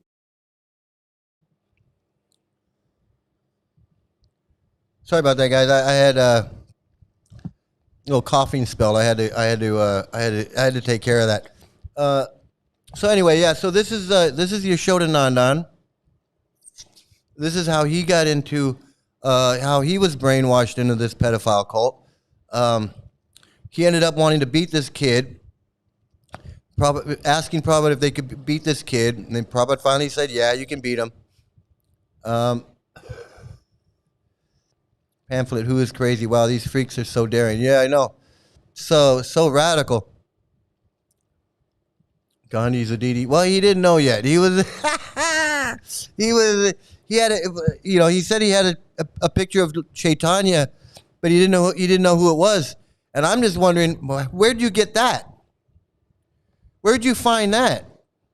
What head shop, what hippie hangout had a photo of Chaitanya Mahaprabhu that you could just buy and put in your room? Like where? In Canada somewhere? In Montreal? Or Ontario? Or wherever he's from? Montreal? I don't know. I mean maybe. I'm not saying he didn't. I'm just saying now, how did you do that? How did that happen? Yeah, he really wanted to wear. They're all weird. They're all weirdos and naive and misguided. Yeah. And so this guy joined when he was like, I don't know, 19 years old or something like that. And he's doing the same this is again what I'm saying.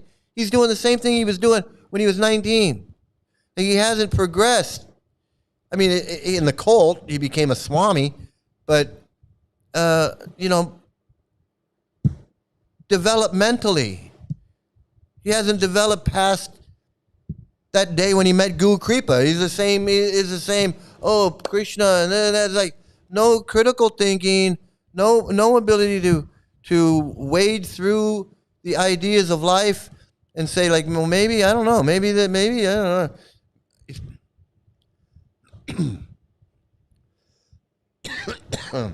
Behold my mystical opulence. I know. Behold my mystical copings.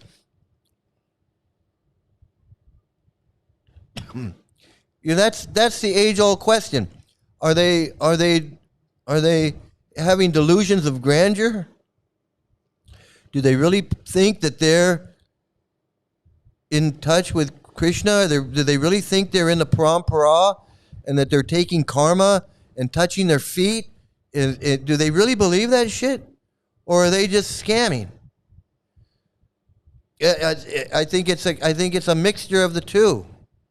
And I think eventually it one overtakes the other. They're either full-on scamming, and I know it's bullshit, or they're full-on, I'm a guru. Like this Gaurahari.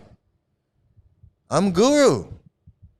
You didn't have that dream, I did. Where is this dream? This dream and fuck. He didn't have that dream, I did. He believes he had a dream. He's a guru. He's a Raganuga Babaji. This guy. You're a fucker, man. You're fucked up. Motherfucker, man. Fucker, man. You're a fucking prick and asshole. I hate your fucking blasphemy, Prabhu. Yeah, Gandhi had a child wife too. They can't, yeah, you know, it's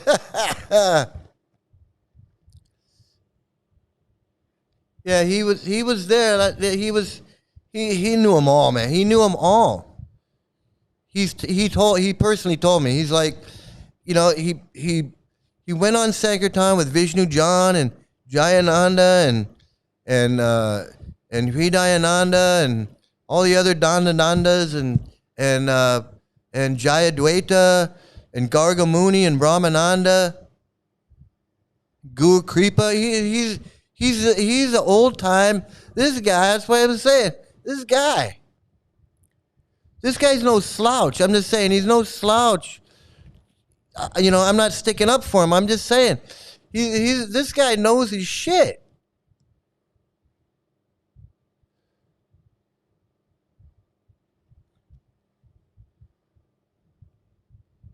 And that's why it was so funny when Gaurahari was like trying to criticize Yasodanandan. He's like, oh, he's just a scholar. He's just a scholar, but he has no bhakti. He's got no devotion. He said, who the fuck are you, Gaurahari, to just, what the fuck? you can see why this kind of stuff works on young folks. I remember looking for answers while also wanting to believe in the magical and the mystical. Absolutely. Absolutely. You don't have to be young. You don't necessarily have to be young to believe in that or to want answers, but definitely, you know, you can't teach an old dog new tricks. So the older you get, the more set in your way you are. Nothing's going to change my world. You know, Jai Guru Dev. Jai Guru Dev. Nothing's going to change my world. But for George Harrison, it completely changed his world. John Lennon was like, but yeah, that's it. The one thing, the only thing I miss about being a but I had a purpose in life. No, you do have a purpose in life, and you do have a purpose in life, but you got to check out Britt Hartley. You got to go check out Britt Hartley, man. She'll straighten you up. But I know that feeling. I think we all had that feeling when we left. When we left Hare Krishna, we all kind of had this emptiness because it's your whole life. How can it not? How can you be a devotee? How can you call yourself a Hare Krishna devotee and not have a hard time leaving? Not feeling like everything, that's what it means to be in a cult. That's why people stay, because they don't want to go through that. That's part of the sunk cost fallacy. Is like, well, I put 20 years in. And I remember when I put 15 years in, and I was thinking, I put 15 years in. And I'm going to be advanced pretty soon. And then it was 20 years. 20. You know, I felt pretty proud of myself when I felt proud of myself. I was like, I've been a devotee for 20 years. Damn it, I'm a lifer. You know, I could sit on the roof with these guys. You know, I put 20 years in. I belong over here with these guys. I light one up with these guys. That's what I'm thinking. And now I'm like, fuck, I wasted 20 years of my life.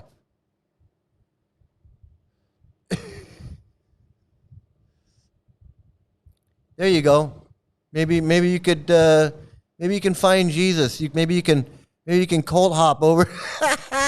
No, don't do that. Don't join a Christian cult. Don't join the Children of God or Jehovah's Witness or the Mormon Temple or anything like that. Don't do that. Don't do that. Okay, look, I got another one, man. This is really amazing because I didn't realize this is gonna be really amusing. Let's get this one. This is why did this American join the Hare Krishnas? That's exactly what I want to know.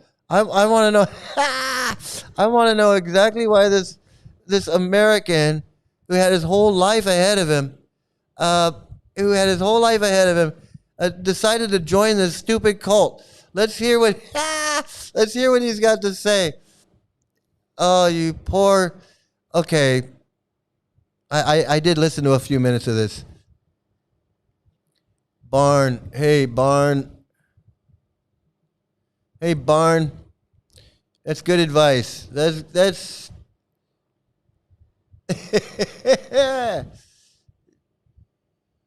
I think Nikita's already out. Just walk away. There has been too much violence, too much pain. Just walk away, and there will be an end to the horror.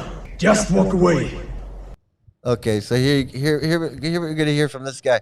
We're gonna hear from this guy now. Hare Krishna. My name is Abhimanyu Sutadas, disciple of Bhakti Swami, and I've been practicing Krishna consciousness for about 6 years. Specifically chanting 16 rounds for about 5 years, but I've been associating with devotees for about 6 years, and yeah, my life is not very interesting, but I can give some kind of information. So I don't know. He doesn't seem that thrilled or excited. He just doesn't seem that thrilled or excited, does he? I mean, I don't know. That's just me. That's just me. That's just me, man. I don't know. He doesn't seem that excited.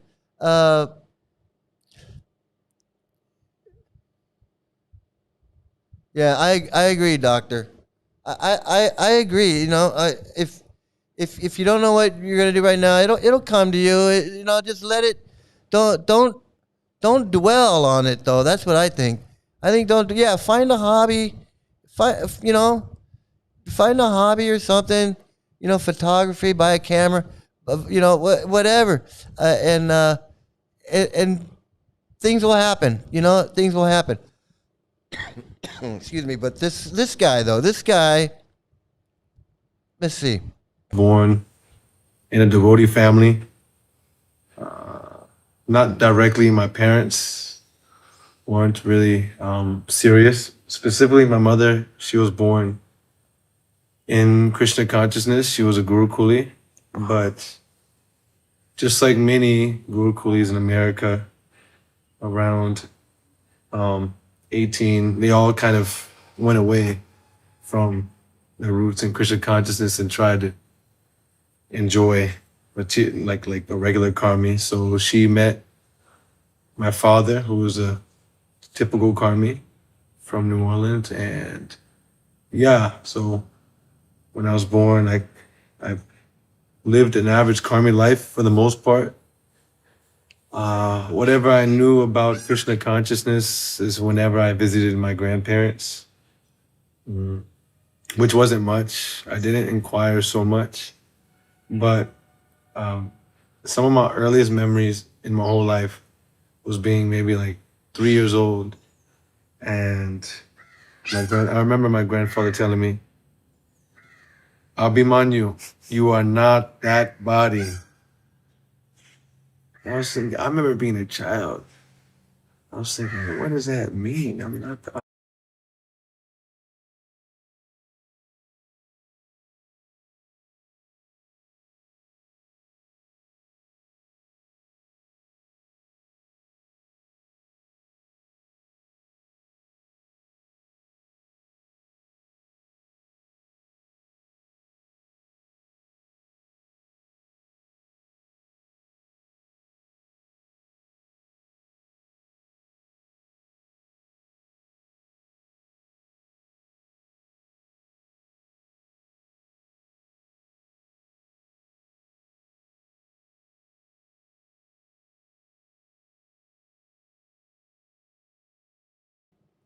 See, it's generational. This guy got groomed by his grandparents. His grandparents groomed him to be a devotee. His mother was smart and got out. But then, because of her parents and her being irresponsible, he got back into it. He got into it. She married in what he said in his words, a karmi, just an ordinary karmi guy. So his mother was an ex-Guru Kuli, and then she marries a karmi, and she has this guy.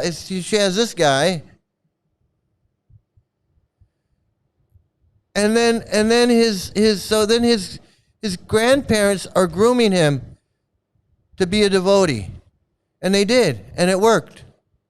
So even though the mom got out and didn't want anything to do with it, and married a non-devotee, so obviously she's not a devotee, doesn't want to be a devotee, but yet she still allows her kid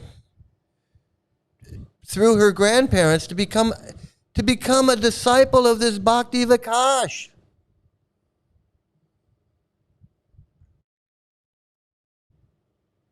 Obviously, I am the body. He said, "You are a spirit soul. You are a servant of Krishna."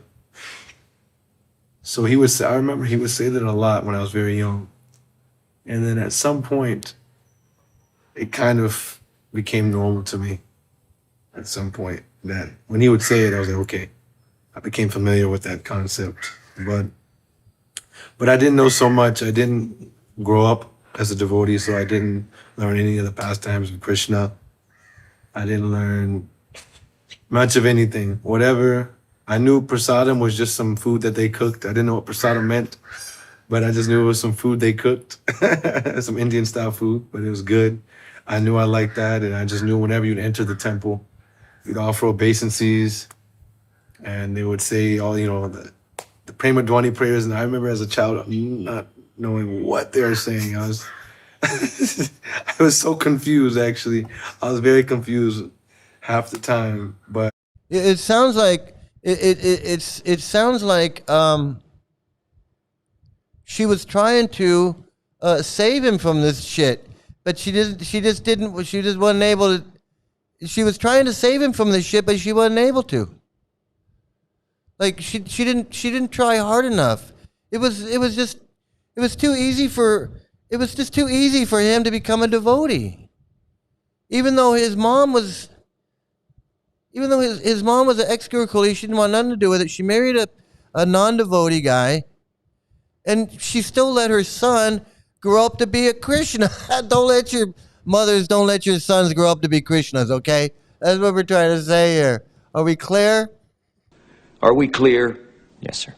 Are we clear? I can't believe it. This guy needs to walk away. Just walk away. There has been too much violence. Too much pain. Just walk away, and there will be an end to the horror. Just walk away. Friggin' insanity. He's Maha Aha over here. Maha, aha, Maha, aha. You like to speak that? I like to talk that. Oh man, this poor guy, man. we would do little things like me and my brother. We liked to drink the charnamrita they would have in the corner, and it was so sweet. So me and my brother, we would go in the corner, and we would constantly drinking from that little bowl of charnamrita just because it was sweet. We didn't know what in the world it was, but yeah. So we would always offer obeisances, and yeah. Otherwise, I didn't know so much. I was vegetarian. My mother was, like most Gurukulis, although they go off and generally they're very good about staying vegetarian. So my mother, for the most part, she liked to stay vegetarian. So up until about 6 years old, me and my brother were vegetarian. And at that age, then my father, he actually encouraged us to eat meat because he was a karmi, he was a demon. So he was a demon. Yeah, he encouraged us to eat meat. He said his father was a demon. He said his father was a demon. He encouraged us to eat meat. That's how this brainwashing is. He can't even, it's.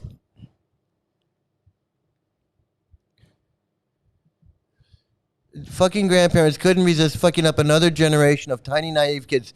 Now look at him wrapped into that bedsheet. Exactly, and you're absolutely right. The grandparents were like, well, let's see if we can get this little kid. Let's see if we can get this little kid because the mom's not doing it. So we'll groom him. We'll groom him, and they did. Absolutely right.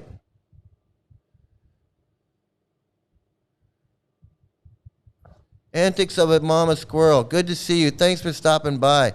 I'm so glad that you're here. I'm so glad you're here. I'm glad you stopped by. You and Cody. We got the Scientology people in here, man. That's great. I love it. Does this con provide any charities or community service outside of their organization? It seems like they are only concerned with expanding their membership and locations.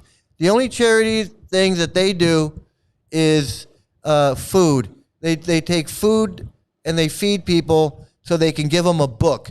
And that's why I say, stop feeding people. We don't need you to feed people. There's plenty of people that can do some feeding without your stupid books. I'd rather you don't feed anybody and you take your books and shove them up your ass than go around feeding people and giving them a book and saying, hey, take this book since we gave you some food. You need to take our book. Fuck that. And I'm serious about it.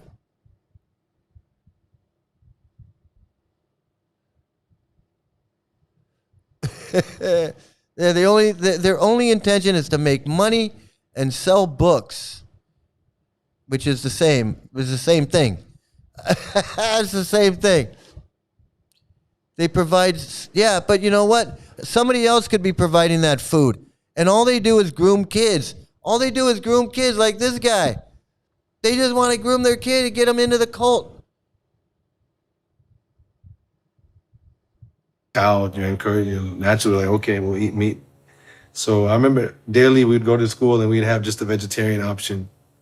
Just like some salad and some yogurt. It was very bland. It wasn't so tasty. We used to be kind of like upset because everyone else would have all these nice stuff. We'd have just this little salad and they'd make fun of us. So, but that day my father said, we can eat meat. It's okay, you can eat meat. So we went.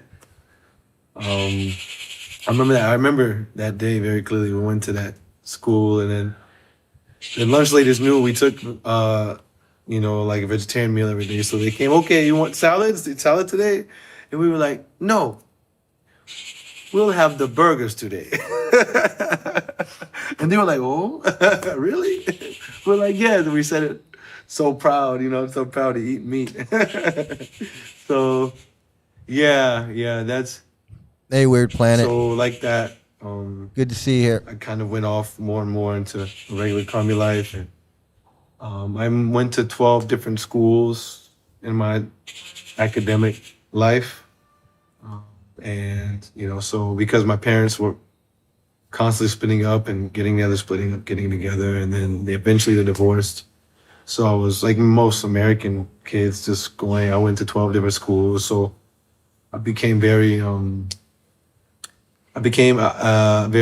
adapted very quickly wherever I went. I was good at making friends very quickly. And I became skillful at that. But from time to time, I would visit my grandparents often. And actually, whenever I visited them, I knew that eating meat was wrong.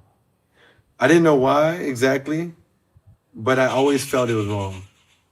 My grandparents, they always told us never to eat it, but, I would tell them that I was eating meat, and they would be very disappointed. And my brother, he would eat meat also, but he would lie and say he wasn't eating meat because he couldn't tell them. But I always felt bad. But when I was with my grandparents, I could abstain from meat. Like for me, I love prasadam so much, rice dal, sabji, that, whenever I was there, I didn't miss meat at all. But yeah, so that was something I was very attached to. I was very used to. And another thing was my grandfather. I would see him chanting so much the Hare Krishna mantra. Since a baby, I'd see him. I didn't know what it meant. For me, it was just normal. That's just at first I thought that's what everyone does. But as I got older and I started moving around, I realized not everyone chanted Hare Krishna. And it was more of a kind of a weird thing. In India, it's like whatever. Everyone knows Hare Krishna. But in America, it's very strange. It's very strange. Everyone sees it as a very strange thing. So I realized when I saw it was just my grandparents who did it. So whenever I go to different schools, I never met anyone else that did it. So I always thought maybe it's just something in that area that they were in specifically. I thought it was maybe it's just some strange thing, some Hindu thing that white people did only because it was mostly white people there. So that was very. I was very familiar with that. And yeah, so of course, growing up, when I would visit my grandparents, they didn't preach to me so heavily. Whenever we'd leave the house, they'd always say, remember Krishna.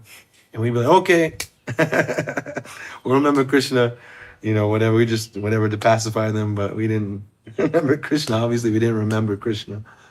But, yeah, I'm sure.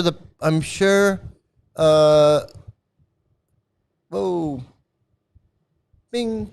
I'm sure the grandparents are very proud of themselves. I'm sure the grandparents are very proud of themselves that they got their grandson into this cult. To me, it's disgusting. It's like the mom left. She married this guy. She had a kid or a couple kids, and everything was going great. And then they got groomed by the grandparents. They're eating meat. They're just being normal kids. They had their whole lives, their whole lives ahead of them. He had his life ahead of him. He's still got his life ahead of him. He doesn't look like he's that old. Freaking insanity. Now look at him. Now he's in India milking a cow, like I said before. Now he's living on this freaking farm thing, probably working his ass off, building this thing. He's wearing white, so he's looking for a wife. He's not a brahmachari, so he's not renounced in that way. He's wearing a white dhoti, so he wants to get married. Maybe he is married. Friggin' insanity. But I'll bet you the grandparents are happy. I'm sure the grandparents are like, yeah, we did it. We got him. Our stupid ass daughter wasn't going to help him, but we did. We got him.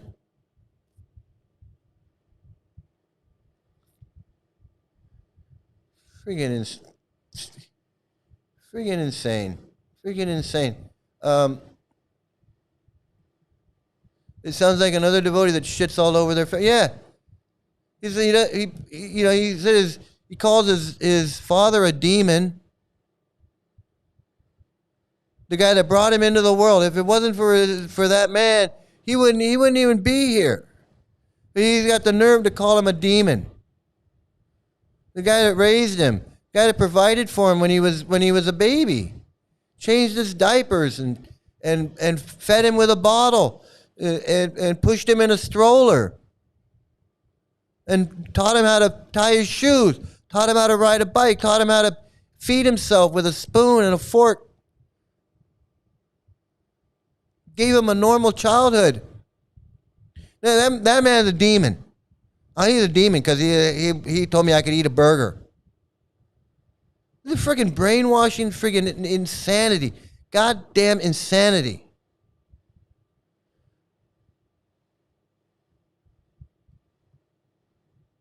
Nobody did it, so he did it.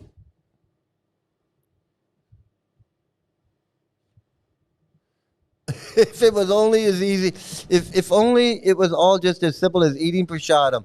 It's a whole guilt trip in itself when you stop offering food once you leave. Gradually you get over it. Yeah, it is. It's like at least, I mean, yeah, it's so funny. It's so funny because, I would cook prasadam and offer it, absolutely. And we would have programs, and I'd cook prasadam for the program, and offer it and do the whole thing before people came over, before Yashoda showed up, and Narnarayan and Rupa Manjari and Vadiraj and Vadiraj's son, and all these people would come, and I'd cook prasadam. Sometimes Yashoda would bring something.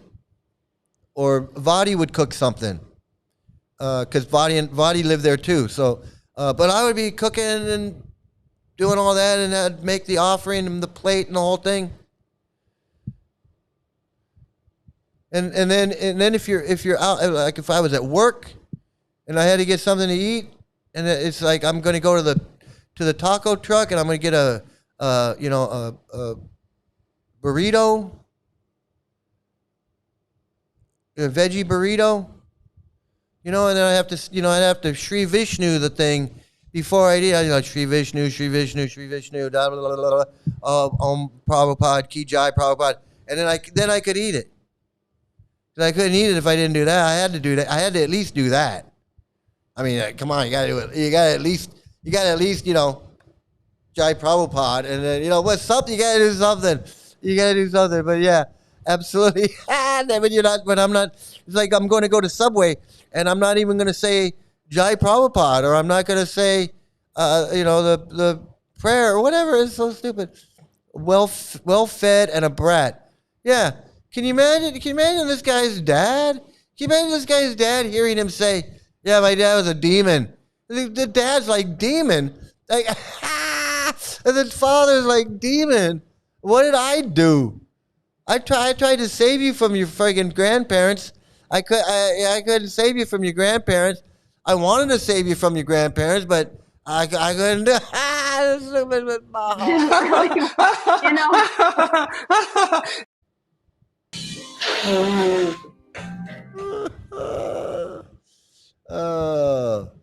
Subtle indoctrination.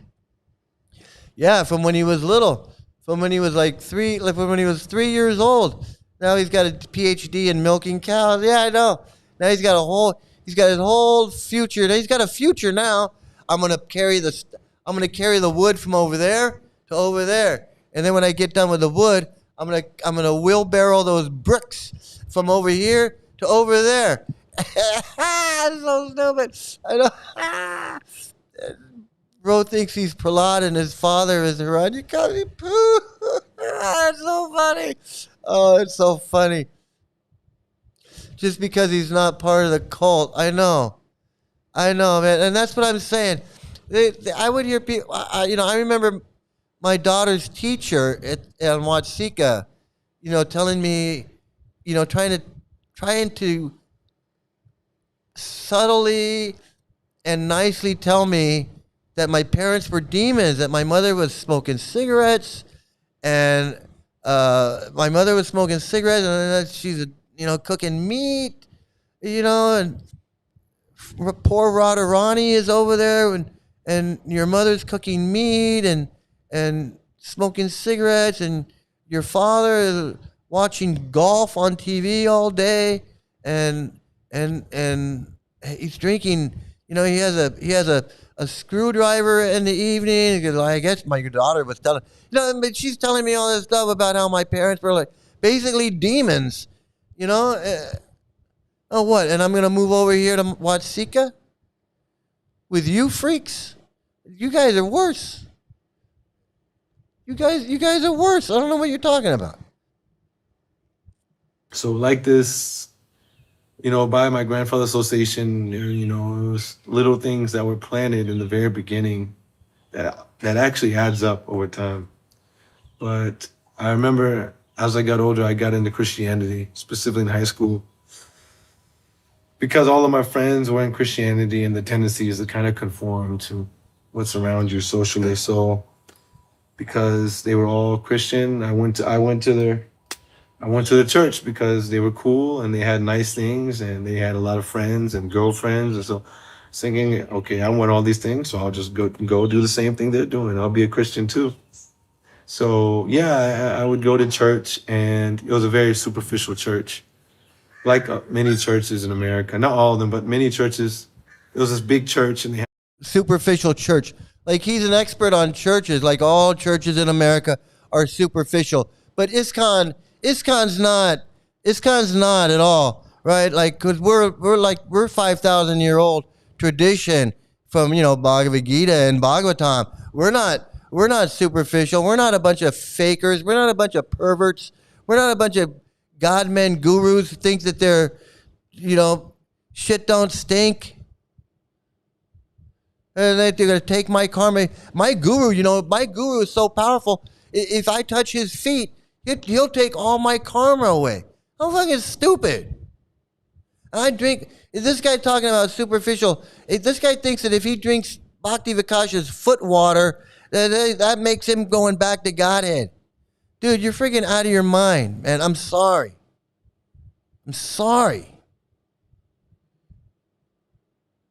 Your grandparents fucked up your life. Man. Calling your dad a demon now? That to me is just... These people are so arrogant. I think that they're so high and mighty that they have a right to label people demons. Because Prabhupada in his books says so-and-so, if you're not following the 4 regulative principles and you're not chanting Hare Krishna, well, then you're a demon. So now he's arrogant enough to think that, well, I can go around and just call people demons. I'm so spiritually advanced, I know a demon when I see one because I read Prabhupada's books.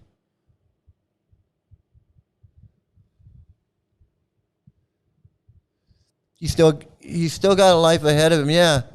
Now with Yasodanandan Swami spell. I was also under that spell. Well, it's a very difficult journey to escape the cult madness. However, it can be done. It can be done. It absolutely, absolutely, absolutely. It goes boom, boom, boom, boom, I can dance. Boom, boom, boom, boom, yay. Sing it with me, and then you'll know. Boom, boom, boom, yay. You go, lady. Boom, boom, boom, boom, yay. So the deities that I purchased in India, like as souvenirs, because I was this is like my first two trips to India, and I was I bought some Jagannath deities. They were like the big ones, right? Like not little. They were like, and I bought some Jagannath deities for my daughter's room. I gave them to her. But then when she stopped being a devotee, then I kind of inherited everything. So we had a Gopal, Ladu Gopal deity, the Shringadev deity, some Gornitai deity, little Gornitai deities, and little Gornitai deities like this. And the Shringadev was about this big, with a little Prahlad. And he's sitting on a throne. And what else did I have? I had a little Govardhan that my friend Bir Lakshman brought back from. We went to Govardhan Hill. And my first trip, we went to Govardhan Hill. And we went around in a taxi, whatever, and we stopped at different places and did the whole little tourist thing. And then when we came back, I was getting ready to leave. He goes, "Hey, I got this Govardhan Sheila that I took from Govardhan Hill," and I was like, "You're not supposed to do that." And he goes, "Yeah, I know, but I did it," and he took it home. He brought it back to L.A. with him. It was like this little like the one that Indrayumna Swami has. And so he gives it to me. He goes, "Here, you take it. I don't want it," because he was like, "I'm gonna get bad luck, because I'm gonna get bad karma if I keep this, because I took it from Govardhan Hill." And I said, "Give it to me. I'll take it. What's gonna happen?" So I took it. So I had a whole altar.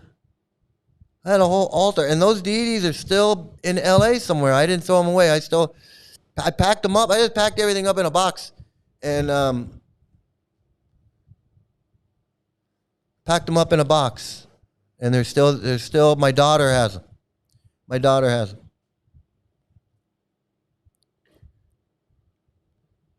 Do you eat meat now? Yeah, I eat meat now. No, I left my books. I had everything. I had all the books. I had the 1-volume Chartamrita. I had the 1-volume Bhagavatam. I had the 1-volume Prabhupada Leelamrita. I had this really nice Prabhupada anniversary book that Sura gave me. That had all these. It was the most beautiful book. It's this really big, like, coffee table book of Prabhupada pictures and articles from Back to Godhead. I mean, it was a really nice book. It was like a $50 book, like a coffee table book. I had that, and I just left it. I left all my books. So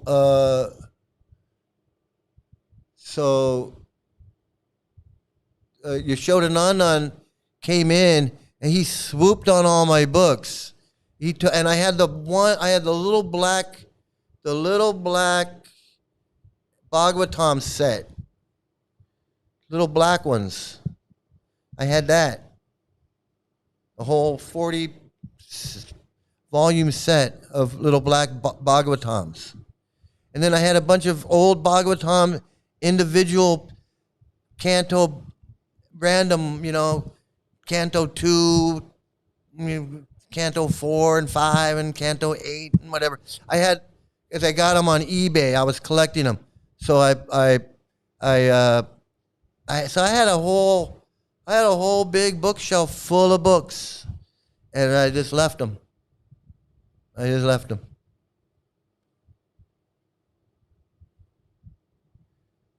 Yeah, well, that's a cult thing. It's a cult thing, but yeah, just like that guy was calling me a demon.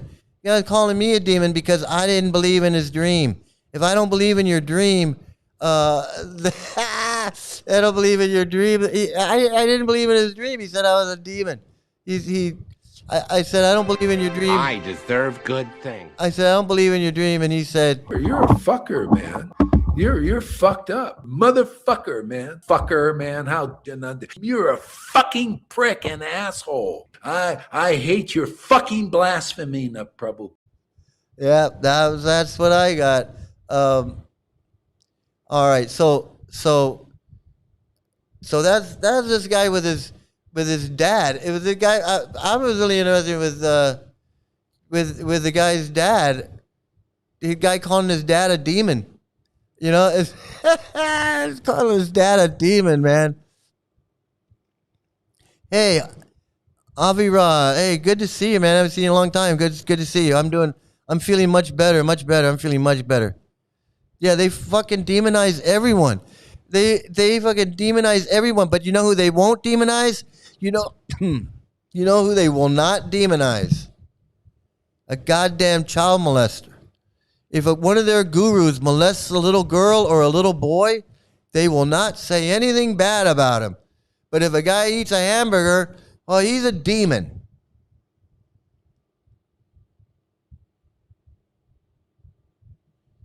So much mindfuckery just to get a bite to eat. I know it is. It's control, and we're controlling ourselves. Nobody was making me say a prayer before I ate my burrito.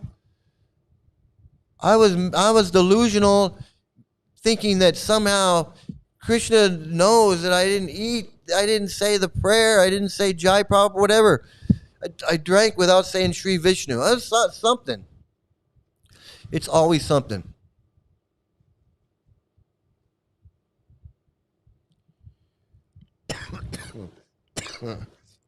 That's pretty funny. You imagine it's going to be hell and lava and flames and all that, and it's just normal people doing normal stuff, and you're like, oh wow, like, what are you in here for? Oh, I was playing cards. Oh, you're playing cards? Yeah, you know me, the big demon, playing cards. What were you doing? I was watching sports. Watching sports? You know me, I'm a demon, and all us demons, we watch sports. And what did you do to end up in hell? Oh man. I got intoxicated. I was smoking a cigarette, and then I had a piece of chocolate. And next thing I know, Yamadutas are dragging me down to Yamaraj. And I'm like, wait a minute, it's just chocolate. And they're like, chocolate, And then I was like, where's the guru that molested children? Oh, we don't have them down here. They're up there. It's so stupid.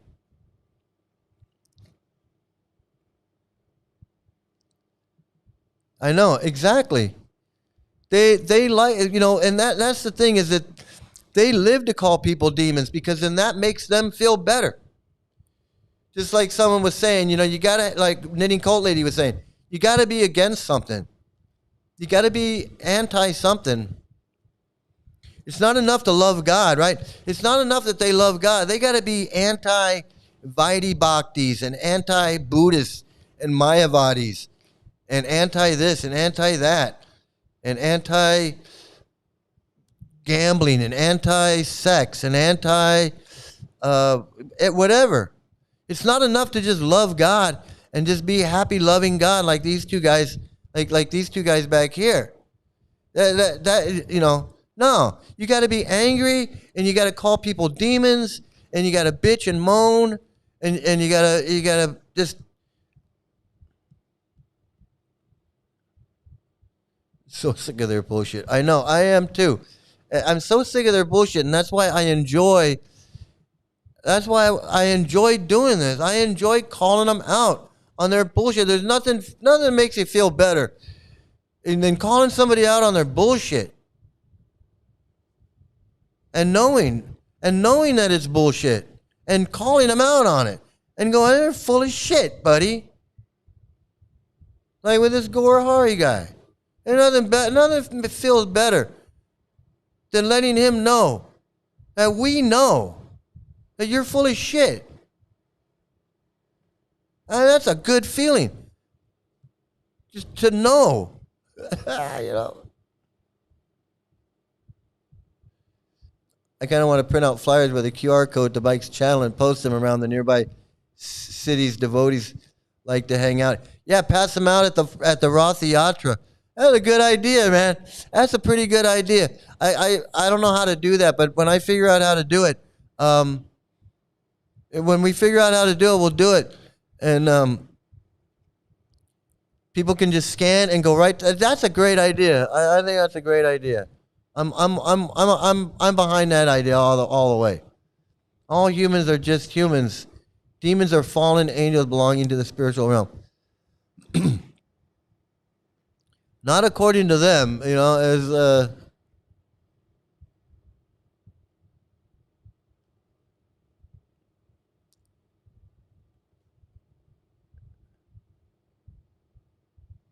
it's not only okay to follow religion when you don't digest every single thing written in holy books. Cherry picking is good stuff from religion is fine. Yeah, because religion is cherry picking good stuff just from life and claiming it as their own, like being a good person. Like you don't have to read the Bible to be a good person. You don't have to read the Bible to be a good person. You can be a good person without reading the Bible. And I think that if you're able to be a good person without reading the Bible, I think you're one step ahead. I'm sorry. I don't mean to offend anybody, but I'm just saying, if you're able to be a good person without reading the Bible, I think you're one step ahead. Because you're not caught up. You're not caught up in that, in what someone else is saying about this or that.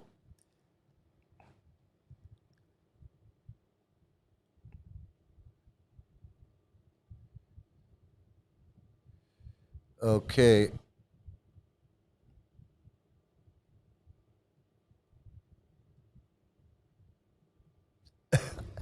Well, you know what? Just get a plane made of flowers. Get a, what do they call it? A Vimana. Get a Vimana with flower. Get a flower airplane. You can fly that all around. You tell your parents, say, hey, after I get my pilot's license, I'm gonna look for a Vimana so I can fly around without getting karma, and see what they say. I think that's pretty funny.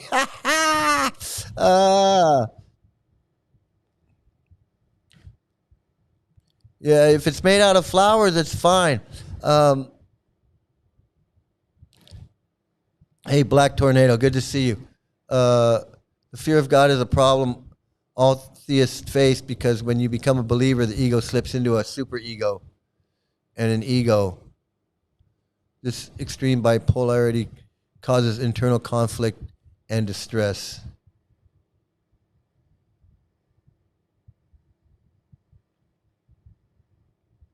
Yeah, you know, the brain is evolved. The brain has evolved for survival. So we have biases in our brain geared for survival, not for the truth. Our brains don't really care about the truth. Our brains care about, is it safe? What was that noise? What is that sound?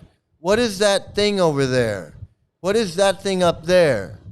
Is this caveman gonna smack me with a stick? Is there a snake in that bush? That's what our brain is evolved to do. And it does it really well. It thinks. But it's not It's not perfect, and it's not analyzing things in a way like a computer would. Our first responses is fight or flight. Like, what's going on? Am I safe? Is it good? Should I run? Do I need to bite this thing? Whatever it is. It's just... So when you start thinking about philosophical things, about what's the stars, and why are the planets, and the sun, and the moon, and all these things, our brains are wired for survival. Keep us living. Spread our genes, our DNA, whatever. That's what our brains are for. Not to figure out the answers to the universe. So when you pop the idea of a God in there, and the brain goes, oh yeah, that sounds great. These guys. Because the brain is thinking fight or flight, survival, surviving, threat assessment. What's my threat assessment? How safe am I? If I get up there, I'll be safer because I can look down. And that's what our brain is made for. And that's how it's evolved in thinking for us to survive. It's not a philosophical thing like figuring out and solving problems of the universe. Not that it can't, solve problems, but that's why people get into religion and they start thinking that they have the answers. Like this religion is right because God talked to me and he told me it's right. And his book is telling me it's right. And meanwhile, we got 15 other people that are saying that their book and their God is right.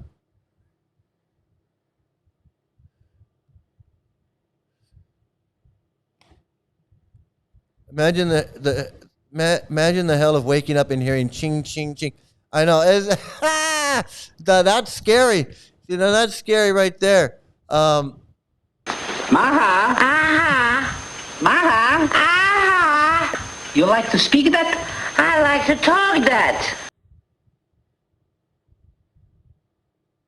Bro, I followed you for months, and I know your main problem wasn't mainstream Hinduism, but cults so in mainstream. The background you put up there upsets me, and the second god Shiva doesn't smoke, bro. I don't care.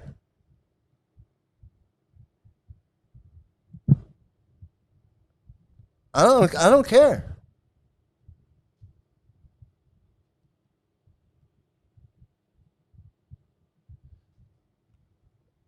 Locha, nothing more karmic than experiencing levitation.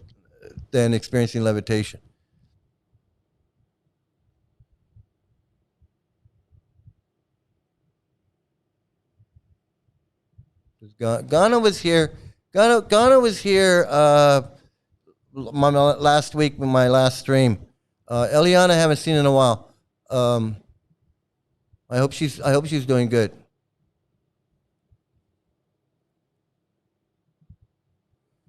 Some people just want to bitch.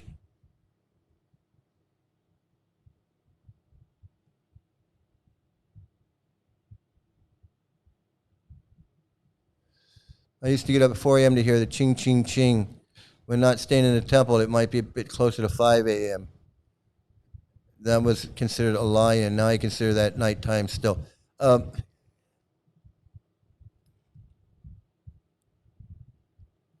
Hey, good to see you.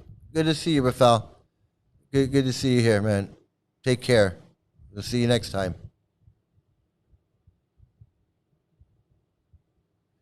Fight, flight, freeze, fawn, fake death. Yeah. And then that's what our brains are for. And since we didn't have to do that so much, started thinking about other stuff. That's why the Greeks were like, well, what is a circle? What is a triangle? Cavemen weren't thinking about circles and triangles. They're thinking about keeping the saber-toothed tiger away and keeping the friggin' mammoth, killing a mammoth so they could have some skin to keep warm in the winter. I don't know, they cared about. They drawing circles and squares and figuring out the side of a triangle and all that stuff. But then once they figured out, like, hey, we got the snakes and the bear thing covered, and the mammoths, we got that covered. We got all this stuff covered now. So now I'm going to sit down and start thinking about circles and squares and triangles.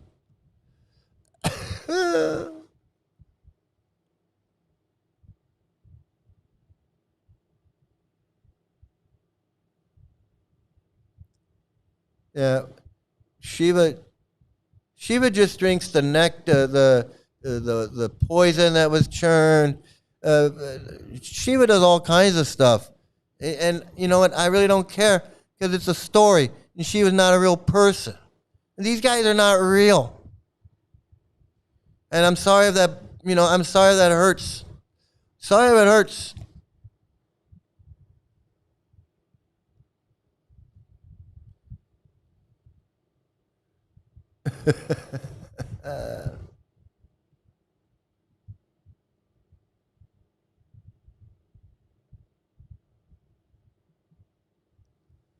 Seriously, bro, ganja is not Shiv's prasad. Well, you know what? What if I say it is? What if Mike says it is? What if in my version it is? In my version it is. This is my version. You can't tell me that you can't tell me about what my version is.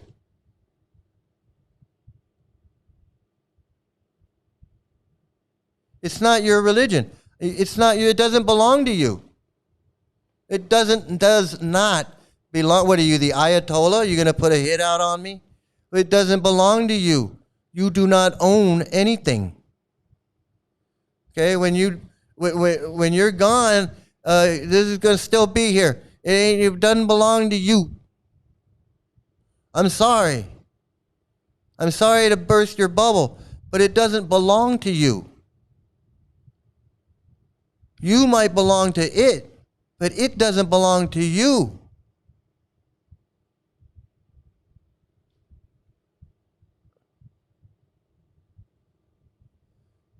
Why not? I'll insult whatever I feel like insulting. You don't tell me what to do. I'm not in a cult. I'm not in a cult, and nobody tells me what to do. And people don't get it. You don't own the religion. It's not your religion. You might practice it, but it doesn't belong to you. You don't control it. You don't control what I do. So get over it. And if you don't like looking at it, exit.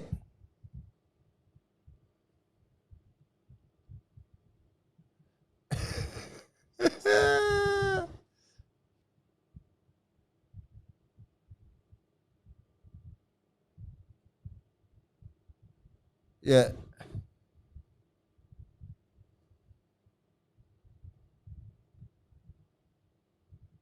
Okay, here, I'm going to remove it now, just for you. There, I removed it. You happy? Traditional view, cannabis is sacred offering used in rituals associated with Shiva. No, yeah. Don't insult my religion. It doesn't belong to you. The religion does not belong to you. Stop trying to claim ownership of something that you don't own. Okay, I'm not going to say it again.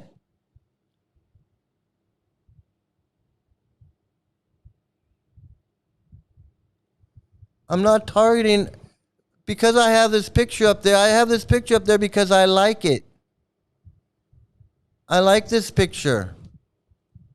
And if you don't like it, then I'm sorry. I'm sorry. I'm not gonna apologize, and I'm not gonna take it down. In fact, if I do anything, I'm gonna make it bigger and brighter. This is what you're trying to pull some cult behavior on me. You're trying to say that because you're in a cult that worships these two people, that somehow I have to respect your cult? No, I don't have to respect your cult. Who's insulting your religion? We're not here to mollycoddle you, dude. If you can't take criticism, jog on. Exactly. Obviously, this isn't for you. If anybody in here has a problem with my background, obviously this is not the live stream that you want to participate in, and that's fine. That's perfectly fine.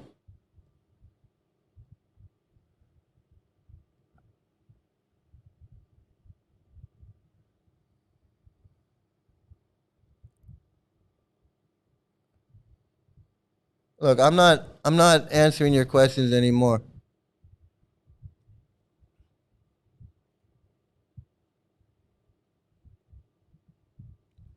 All dualistic religions are cults because it essentially turns God into this external authority figure instead of our fundamental nature, thereby creating this authority hierarchy of gurus and disciples. Yeah, it's not even. You're right, but it goes beyond that. They want to control what I'm trying to do. Like, they have nothing to do with me. I have nothing to do with them, but they still want to impose their views and their ideas and make me conform. And I think I showed that knitting cult lady where she said, call it what you want to. I really don't care. You don't control me. I didn't leave Hare Krishnas so that some stranger on the internet can tell me what to do.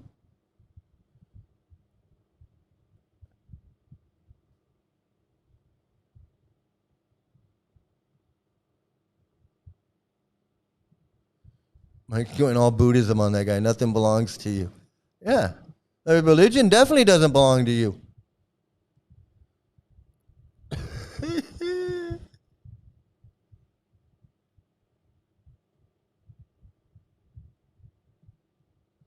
Cannot prove if God exists or not exists. I don't need to.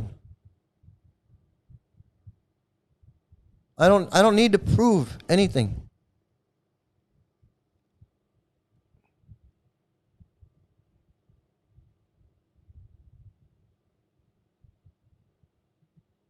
You cannot prove if the guys behind are real or just some ideas hypothetically created. Well, yeah, you can't either. So there, we're both the same. Because you can't do either one either. So you can't do anything I can't do. I can't do anything you can't do. So what are we going to do? We have a Mexican standoff? I just say go away. I say anybody who doesn't like it can just go. In fact, I'm telling you right now, if you don't like it, go.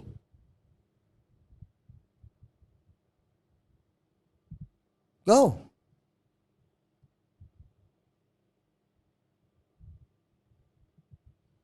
Hindu mythology stories, they're entertaining stories, but who knows how true they actually are? Well, I got a pretty good idea that they're not true at all. If you're going to tell me that this guy with the moon on his head cut off his son's head and stuck an elephant head on top of it, to replace it with an elephant head, I'm going to say no, that never happened. If you want to tell me that this guy with 4 arms falls asleep in outer space and all the universes come out of his, and then a flower blooms out of his navel and there's a 4-headed guy on that, I'm going to tell you right now, that ain't happening.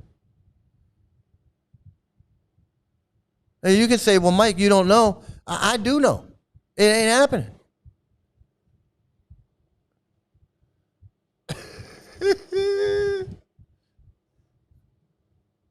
I mean, you can say, well, you don't. Okay, fine. But I guess I will find out that when I die. No, you're not going to find out when you die. When you die, it's going to, when you die, there's going to be nothing. You're not even going to know you're not even going to know you're dead. You're not even going to know you're dead. You're just going to be gone. Like it's going to feel the same. You know what it's going to feel like? It's going to feel like before you were born.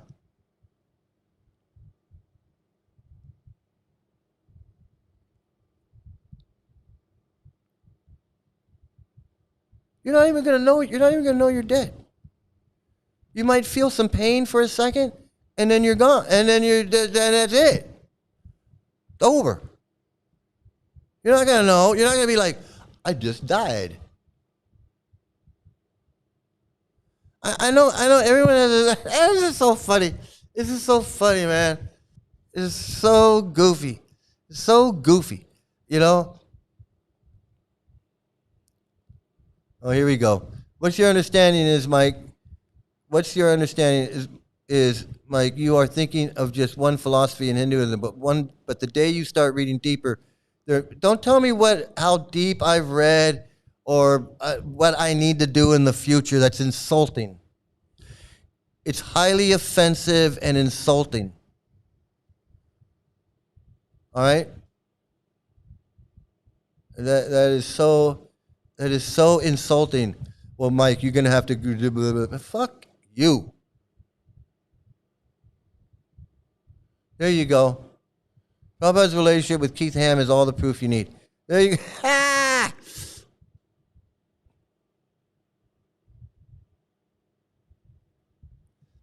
Considering the amount of ganja they took, it's hardly surprising Hinduism is so colorful.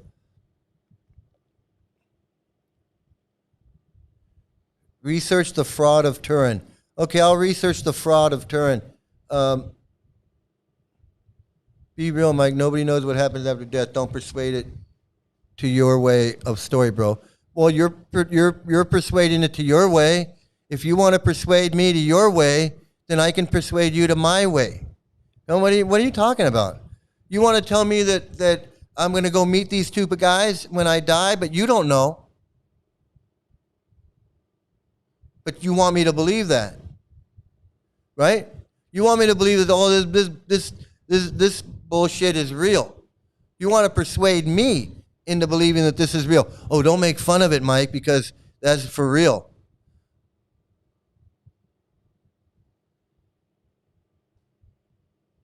So if nobody knows, then nobody knows, then admit it that you don't know. If you're going to say that I don't know, then you can't know either. Bottom line. That's why I say, these religious people and these cult people, it's a one-way street. It's a one-way street with them. It's like with this Gorahari. You're either with him going in one direction or get off the road.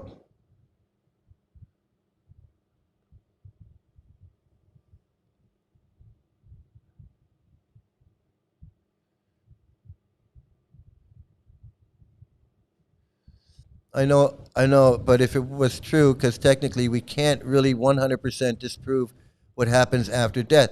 Well, okay. So what do you want me to do? You can't know, I can't know. So now what? It's just so stupid. It's like, now what? I know that when my father died, he was gone. He's gone. My mother too, gone. Gone.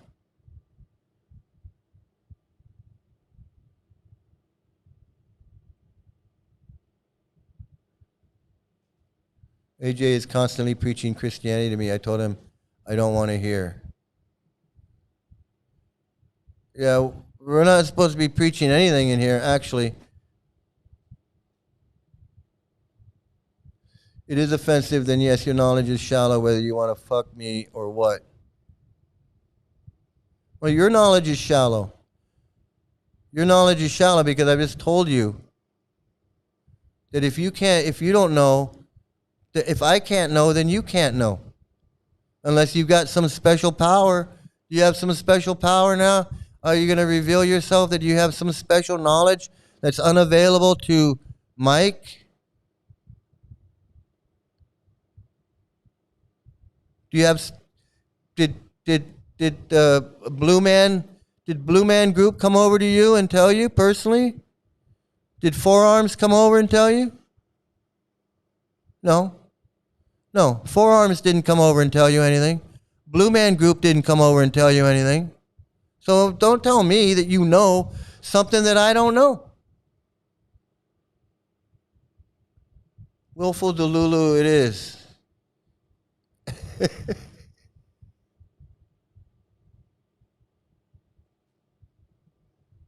There you go. Of all the people Prabhupada chose to be intimate disciple of his, like Kirtananda, he chose a gay pedophile. Yeah, because he was a pure devotee. You could see past, present, future. He could see out of all the thousands of disciples that Prabhupada had, Keith Ham, the future murderer of Salochan, is the one that Prabhupada thought was the best. That psycho with the fucking crazy eyes. Prabhupada looked in his eyes and said, yeah, that's my guy right there.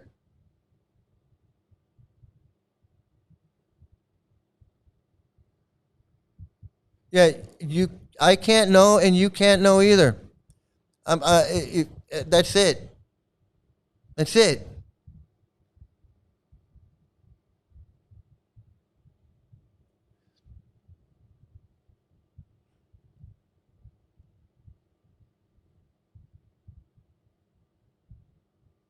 Are these some Gorahari followers? I don't know. I don't think so. I think someone has got the bug up his ass.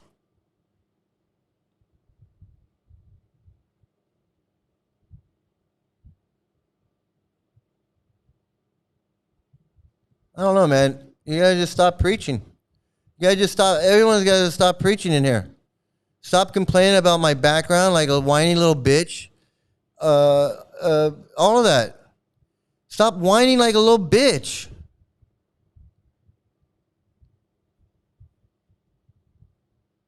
I thought we were fucking grown-ups in here. You know, fucking whiny little bitch. Oh, your background insults my religion. Oh, your background is offensive to me. Like I give a shit.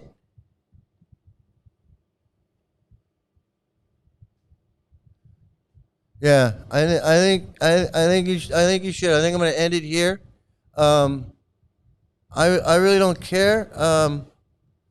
If my background upsets you, then you don't belong here. That's the bottom line. If anything I say, anything you see, anything you hear on this live stream, if it upsets you and pisses you off, you're in the wrong place. You are in the wrong place. And rather than telling me what I need to do, I'm going to tell you what you need to do. And that's get the fuck out of here. All right? That's my final answer. I'm going to take up my time, my sick time. I'm going to take up my sick time, and I gotta explain adult shit to adults.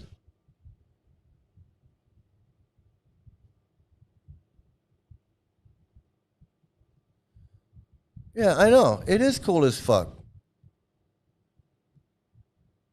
And I'm going to say it again. Anybody who doesn't like anything they see, hear, or smell, or whatever, taste on my live stream, it's the wrong place for you. It's the wrong place. Okay? Hell! Shut up! Shut up! Shut up!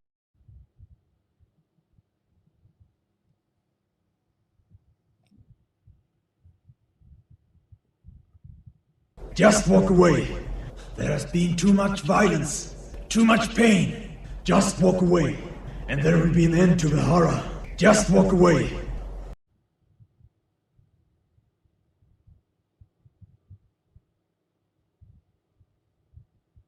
No, I know you are. I know you are.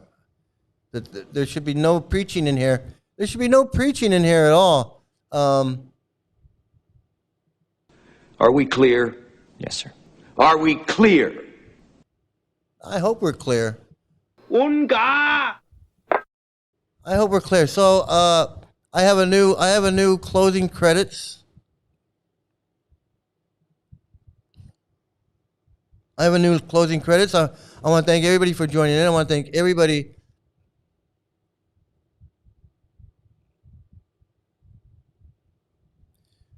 I've had someone online a few years tell me to accept Jesus as they were a born-again Christian, but I never felt any connection to Jesus in my heart. And one thing you learn in ISKCON is you don't fake it. Yeah, you know, I never 20 years in ISKCON, I was never told to fake it or to pretend or fake it till you make it type thing. Not at all. Not at all. Yeah, well, I'm gonna say goodnight. I'm gonna say goodnight to everybody. I want to thank everybody for wishing me to feel better, to get better. How the fuck is the background offensive? Because it's offensive to a whiny little bitch. A whiny little bitch is gonna be offended, and you know what? And like I said, if they're offended, then they're in the wrong place. They're in the wrong place. Okay, are we clear? Are we clear? Yes, sir. Are we clear? Okay, so I have a new closing credits. Some new pictures in there. I thought I'd kind of add some new pictures in there. But I do want to thank everybody for joining in tonight. It's been a lot of fun. I hope you enjoyed yourself. You got to see how I deal with these people that are going to give me a hard time with my background. Like I really give a fuck. But I do. Okay, good. So most of you were like enjoy the background. I'm glad. I'm glad there's only like one whiny little bitch who wants to bitch about stupid shit. There's so much stuff to bitch about. There's so much shit to bitch about. You know, we're talking about child marriage. We're talking about domestic violence. We're talking about kids being abused in the Gurukula. We're talking about manipulating people and exploiting their labor, exploiting manipulating and coercing them and exploiting their labor, getting them into this cult, sending them to milk a cow, separating from their families. This cult teaching delusions and teaching mental illness to people. And people want to come in here and say, yeah, I don't like your background. Oh, fuck, man. I swear to God. Let's all hang out on that rooftop. I agree, man. If I could put myself in there, if I could Photoshop myself in there, I would, with a big bong or something. No, I can't smoke a bong, but if I could Photoshop myself in there, I totally would. So everybody, thank you for joining in. A lot of fun. I'll be back as soon as I can. I'm not sure when that's going to be, but I'll be back as soon as I can with another great live stream, I hope. And yeah, let's all climb up on the roof and have some and have a good time. We're gonna have a good time. You want to have some fun? Where's my good time? I want to have a good time. Just what is it that you want to do? Well, we want to be free. We want to be free to do what we want to do. We want to be free to ride. And we want to be free to ride our machines without being hassled by the man. And we want to get loaded. And we want to have a good time. And that's what we're going to do. That's what we're going to do. We're going to have a good time. We're going to have a party.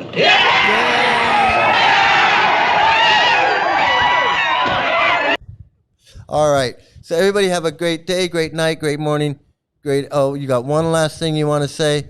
Well, hurry up. Hurry up. Let's get to it. Hurry up. Get to it. Catch you soon. Hey, thanks, AJ. You got to cool it with the preaching. And fake human. Absolutely. Let's have a party. Let's have a party. Nikita, hurry up with that question because I'm one last thing you want to say. Okay. All right. I'm out of here. Yeah, I do that every now and then. I was gonna do that tonight too. I was gonna do that tonight, but you know, somebody had to bitch about this background, and that took up a good 20 minutes, good 20, 30 minutes of my stream. All right, everybody have a good time. Yes, and everybody have a great day, great night, great morning, great afternoon, great evening. Have a great, if you're hungry, have a great brunch. Have some great luck. Please stay out of a cult. And here's the new, where's my new one? Let's see. I got to find it here. Hold on. Something went wrong. You figure something would go wrong. And I got, here we go. Thanks, everybody.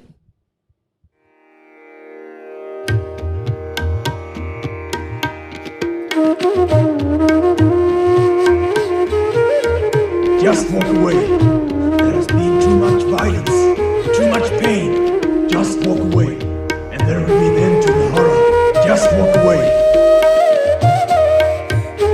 You can't handle the truth.